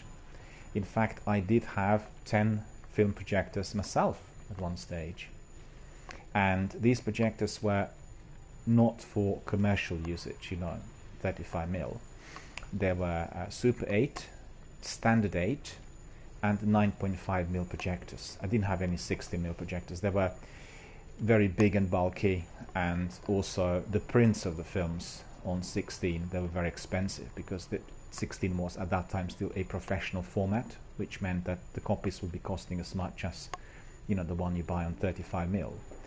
And I have quite a large collection of mainly silent films on Super 8 and Standard 8, and I bought that collection, or built it, after acquiring titles from various British film collectors. We had at the time a regular event happening once a year, which is called a British Film Collectors Convention, and you had lots of older chaps coming in there with their collections and spares, and then, you know, trading, selling films, and offering them to others, and exchanging, in fact. So most of my films in my collection, I'm talking about films which are on spools, reel to reel, were bought there. I had several film collectors who were providing me with their spare copies, and sometimes the whole library, so that was quite astonishing. And then the trouble occurred after I used those projectors for quite a few years. They would start breaking down, and usually you'd have problems with the motor, or you would have some problems with you know, rubber band which holds the ventilator, and very hard to replace those once they went. So films are there, the projectors, some of them are no longer there, and you know, times have changed. In fact, I talked to one of those collectors who was selling me some of his spares many years ago.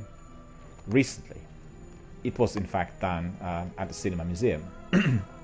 We have regular events every couple of weeks where we meet and, you know, we watch films, and he said, I have the entire collection still, and I never watch it. Projectors are broken down, I don't have any spares, and in any case everything that I've got is now freely available on YouTube. So I just, accessed on YouTube. And he said, well, asked me, do you still watch some of those films? I said, well, yeah, I do. I do. And it is a different experience. So I can watch them on YouTube. Once I put them to the projector, you have this element of nostalgia, the aura of your youth or the old times or something, and it does have a different flavor. I remember a few years back I had an event which was in my house and invited a few friends, and we watched Chaplin's films. There was a whole selection of his two-reelers from, I think, between 1914 to about 1919, inclusive of The Adventurer and Easy Street and The Immigrant, the famous films. And people just loved it. They loved the whole experience of watching it, on film, watching it at home, having a projector. And I could have done the same thing through the video projector, the LCD projector that I have. The same screen, just a different projector and all that. But I thought, have a crack, literally, at that to see what the response is going to be. And people loved it. It was, and this was still during the times where digital medias did not overtake as much as today. So it might have been 10 years ago or so. But, it's just one of those things. You can't predict how people are going to be responding to new media, and I can certainly tell you lots of my senior kind of veteran colleagues, people who are the veterans of British Film Institute in terms of the age and attendance and everything, people well into their 70s and 80s, they're very resistant towards the digital media, and they say, well, these films should really be screened on celluloid and not on not for these kind of digital copies. Some people don't even want to watch anything which is on digital media. So it's the question of what stance one takes. I think it's a bit extreme, because I personally prefer watching digital copies, particularly if they're of restoration prints, which look and sound amazing compared to the old ones which I watched, scratched and vague and blurry and duplicate of the duplicate, so to speak, and really makes a very, very big difference to us in order to enjoy. I mean, in fact, I can tell you, in the last 10 years, I've watched quite a number of films that I would have seen many years back, all on the new restoration prints. In fact, I watched Rainer Werner Fassbinder's season recently, and I watched those films, in the 80s, and they looked and sounded much better than in those other days, So, it's a question of personal conviction and belief, really, at the end of the day. But collecting films, I think, will always be valuable, because although certain films will be kept and preserved, you'll find some rare titles, you'll find obscure titles, and films which are, hard to get. So having a collection of such films is always useful. I'll give you an example. You remember when DVDs came out first, right? And DVDs were obviously a very popular format, and then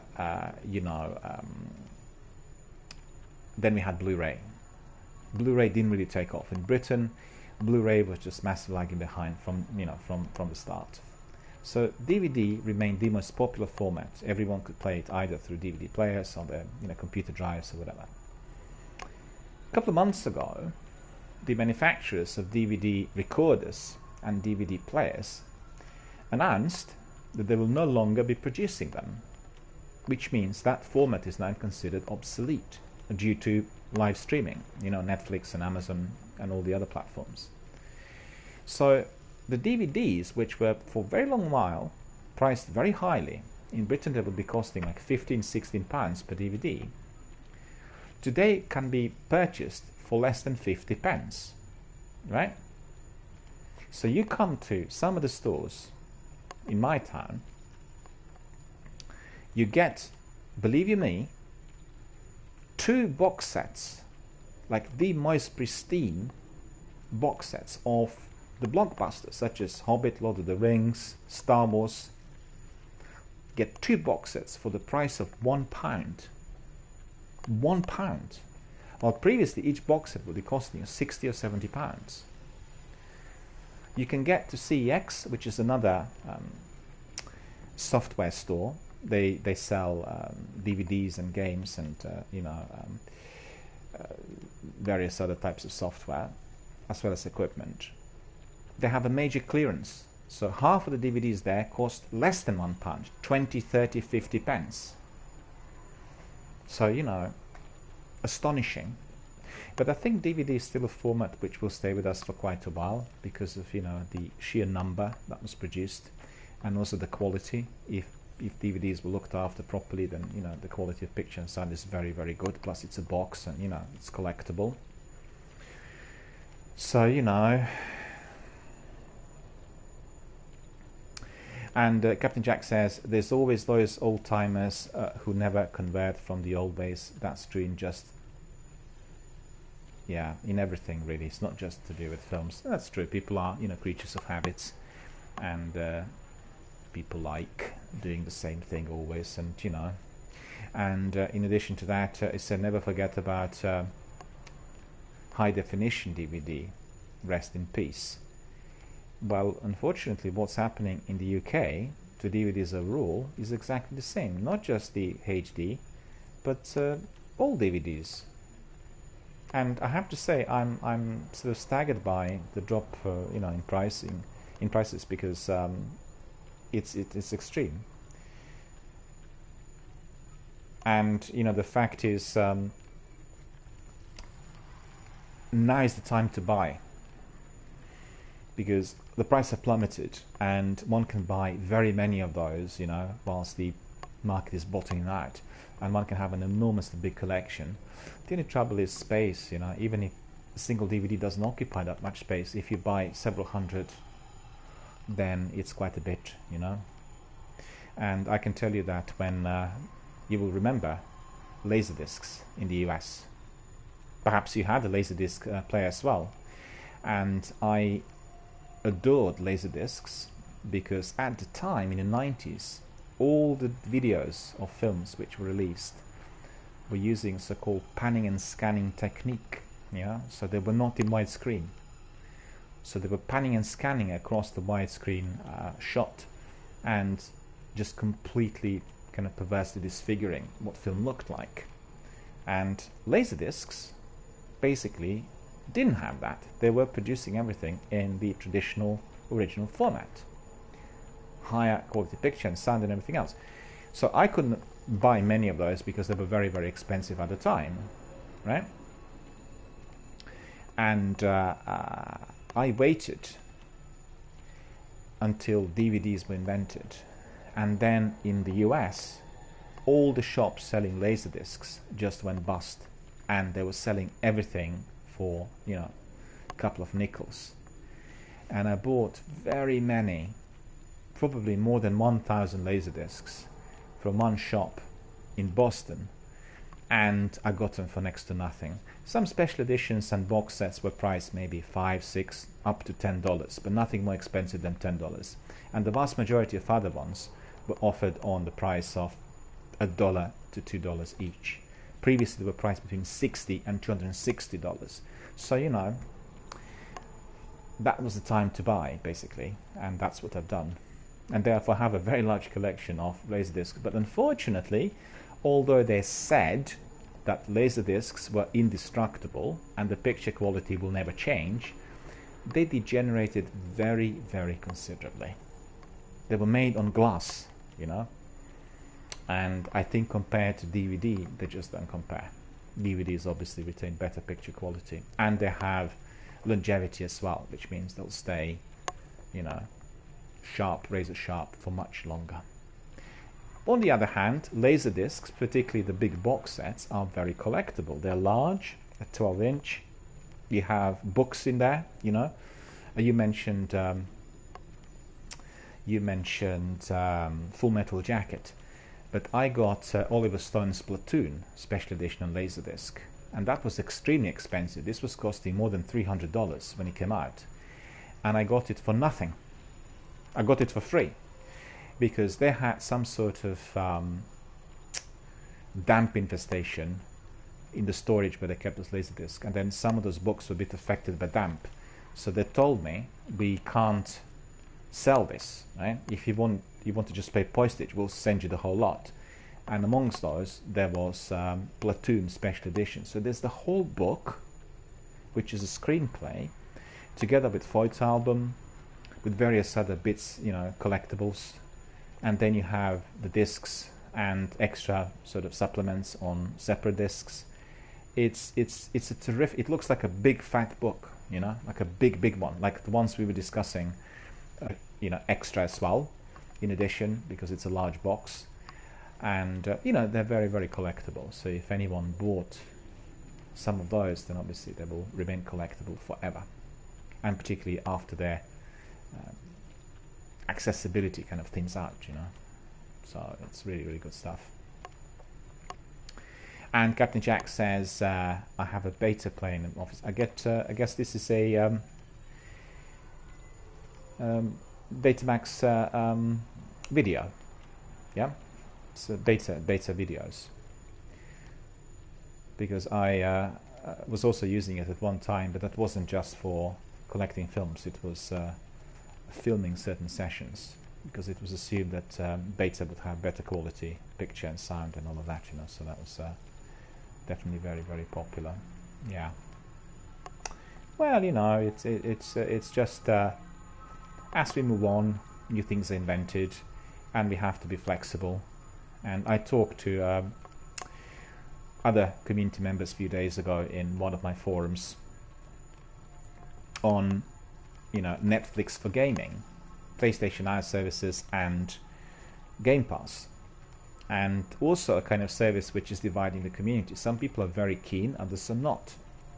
Some people want to have a physical product. They want to be in possession of the disc. They want to be buying it and looking for it, and having it a bit like a book. You want to see the book in your hand. You want to see what's in it. Others are not. I only can say that I've used the Game Pass and PlayStation Now services, and I find them to be tremendous. Because on PlayStation Now at the moment, I have about 700 games. And if I want to just find out what these games look like, what they feel like, the real-time experience, I can access it, I can stream it, or I can download it. It's a fixed subscription price, and it's terrific. I mean, it's never been easier to access games ever before. And there are some games that perhaps do not want to buy, but I want to see what they like, and just click, and there I'm watching the game straight away. So yeah, very, very good new services, and I think the industry is heading towards that direction, because they did say that they'll try a console which is without physical drive, and that's going to be both for Sony and for Microsoft. So there'll be sort of experiment, and they did say if it's just digital only console, then the prices will be considerably lower. So that's also something of interest for many, many people, which means the games will be accessible to many more. So we just have to wait and see, Well, we talked about films, we talked about cinema, we talked about many other related subjects, which was truly wonderful. But I will have to really bring this broadcast to a close, because I will have other commitments tonight. And I am very, very grateful to Captain Jack and other members of our community who joined us, who had a look, who engaged, talked. And indeed, I truly treasure everybody's presence here. I feel I made lots of very, very good friends worldwide, and many people who are our regular viewers, people who love Destiny, people who are very strong, energetic, vibrant, dedicated members of our community. And I'm particularly pleased to see that the communities are operating perhaps in seclusion, and they're related to different games, but actually people who are members of this community can be then communicating mutually, can be sharing views, discussing various games and opportunities in the game industry, which is always truly rewarding. So we are going to continue with our Destiny streams tomorrow. Captain Jack says I still need to send you those Grimoire anthology pictures. No worries, sir. Anytime you're ready.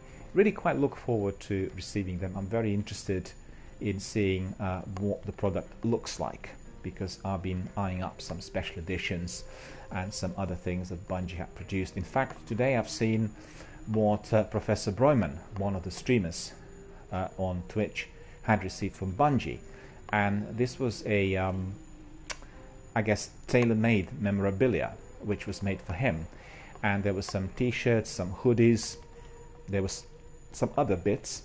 All of those had his insignia, you know, with his name and everything on it, Destiny related, of course. So I thought this was really truly wonderful. Bungie appreciated his input and his streams and the way he promoted both the games of the company and rewarded him you know, accordingly, which is wonderful. And I'm always interested in having a look at collectibles because I'm an avid collector. You know, I have a massive big library of books, and I have all the other collections of film posters and films and videos, and as I said, films and spools, laser discs, and all sorts. So definitely always interested to see that.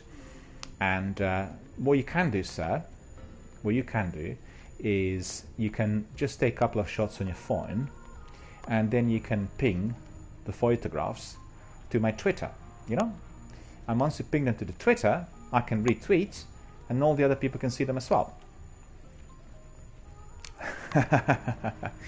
Captain Jack says, I'm not a very big fan of Broman, by the way. Well, you know, I'd rather not comment about judgment, and as you know, some Twitch streamers divide communities, some attract communities. You know, it's down to personal taste and preference. And it's both Professor Broman and T-Rex. If I'm not mistaken, they're two brothers, and they do two separate streams. They've been very Destiny dedicated for quite some time, but I think they've gone now to Anthem, and they will be doing Anthem for the time being. The Destiny 1 and 2 were obviously their main games for quite some time, because I did see some of the streams, did watch some of them as well. And Captain Jack says, can I send them to Instagram or is it Twitter better? Either way, sir. Either way, sir. Instagram is excellent. Twitter is excellent. You know, they will get exposure adequately. Maybe if you send them to Twitter, then it's easier for me to retweet, and that will draw some attention to the books and the publications. I'm sure lots of the community members will be quite interested in having a look. You know, everyone can have a look at Google Images, but it's different when you have somebody recommending a product and then giving their own version of it. That is always much more of interest, and therefore I always encourage every one of my community members to you know, send pictures of books, of games, of your setups, anything really, and I'll retweet, and others are interested in having a look as well. Lots of my colleagues, online entrepreneurs, they, you know, take pictures of their setups, and then obviously when they buy something new, like a new mouse or a new monitor, they'll obviously provide such pictures. Captain Jack says, I use Instagram a lot more. Well, Instagram's fine, of course. If you use Instagram a lot more, just ping it to Instagram, and that's the best. No worries. But as I said, I have some other commitments tonight, so I thank you, sir, for coming and for being here with us and communicating. Very glad we touched base on video gaming and film industries. As you know, I can talk very much about both of those industries, as I'm obviously dedicated to both video gaming and film. It's always good to hear other people's experiences and exchange views. Very glad to hear that certain things in the US had changed when it came to the actual distribution of films and the presentation on cable television. And Captain Jack says we need to start up a DRBMiller Snapchat. Well, I'm considering also Snapchat and Discord, but you know, presently I'm so focused on building the community here that I feel that some other means of communication could also be a distraction, and the work which is required for, you know, a successful streaming channel which has obviously its own community is very voluminous and very demanding. So I've tried to kind of streamline. The reason I'm not doing it on a PC as well is that I feel PlayStation, with its display and everything, is very simple, and it's very effective, and it's very connecting, you know. That's for me most important. I do have colleagues who are presenting beautiful displays with skins, you know, when they stream. I don't know whether you find this, sir, but for me, when I can see the gamer on a pop-up, you know, I can see them, the video, then I have all the other indications on the number of subscribers, on whatever is happening there. You have lots of, like, usually about between, I don't know, half dozen and maybe dozen and a half different types of announcements which are constantly circulating. I find that distracting. When I'm watching somebody's stream, I want to see the game. I want to see what they say. I want to see the content. So for me, what's important is the voice and the game, and then the community input. So it's very straightforward and simple. So therefore, I'm keeping it as simple as possible. And so far, so good. You know, people liked it. And I've seen other PS4 streamers, and what they do is they basically cut out the chat. I personally wouldn't do that. I think it's very important that people who are watching can see what's happening at the same time, and then equally they can be communicating, responding. And as you've seen many times, when you get really like a really good flow of communication going, there's lots of people coming in. And you know, one of the busiest streams, believe you me, was Anthem feedback session. I've had 75 people in a session at one time. It was sensational.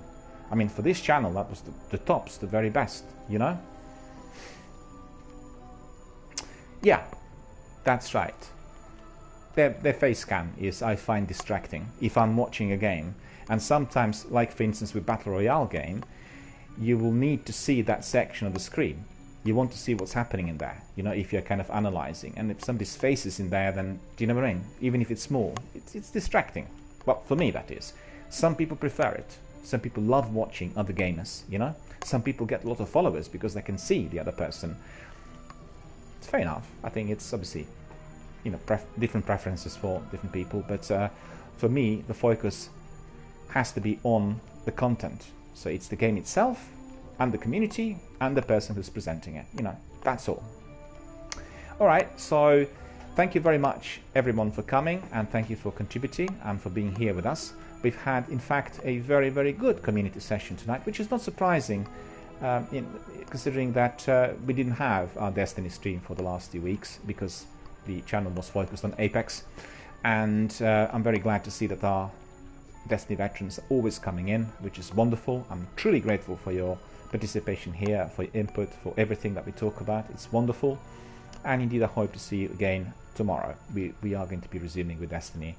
As I said, I'll be running my daily streams rather than the late night streams as far as the UK time is concerned, because the late night streams are, you know, something which can be done for a short period of time for any form of promotional purpose, but I do not prefer doing it on the regular basis for obvious reasons. So thank you so much for coming, thank you for being with us, and I look forward to seeing you all tomorrow for another Destiny 1 broadcast. I wish you all a very, very good night.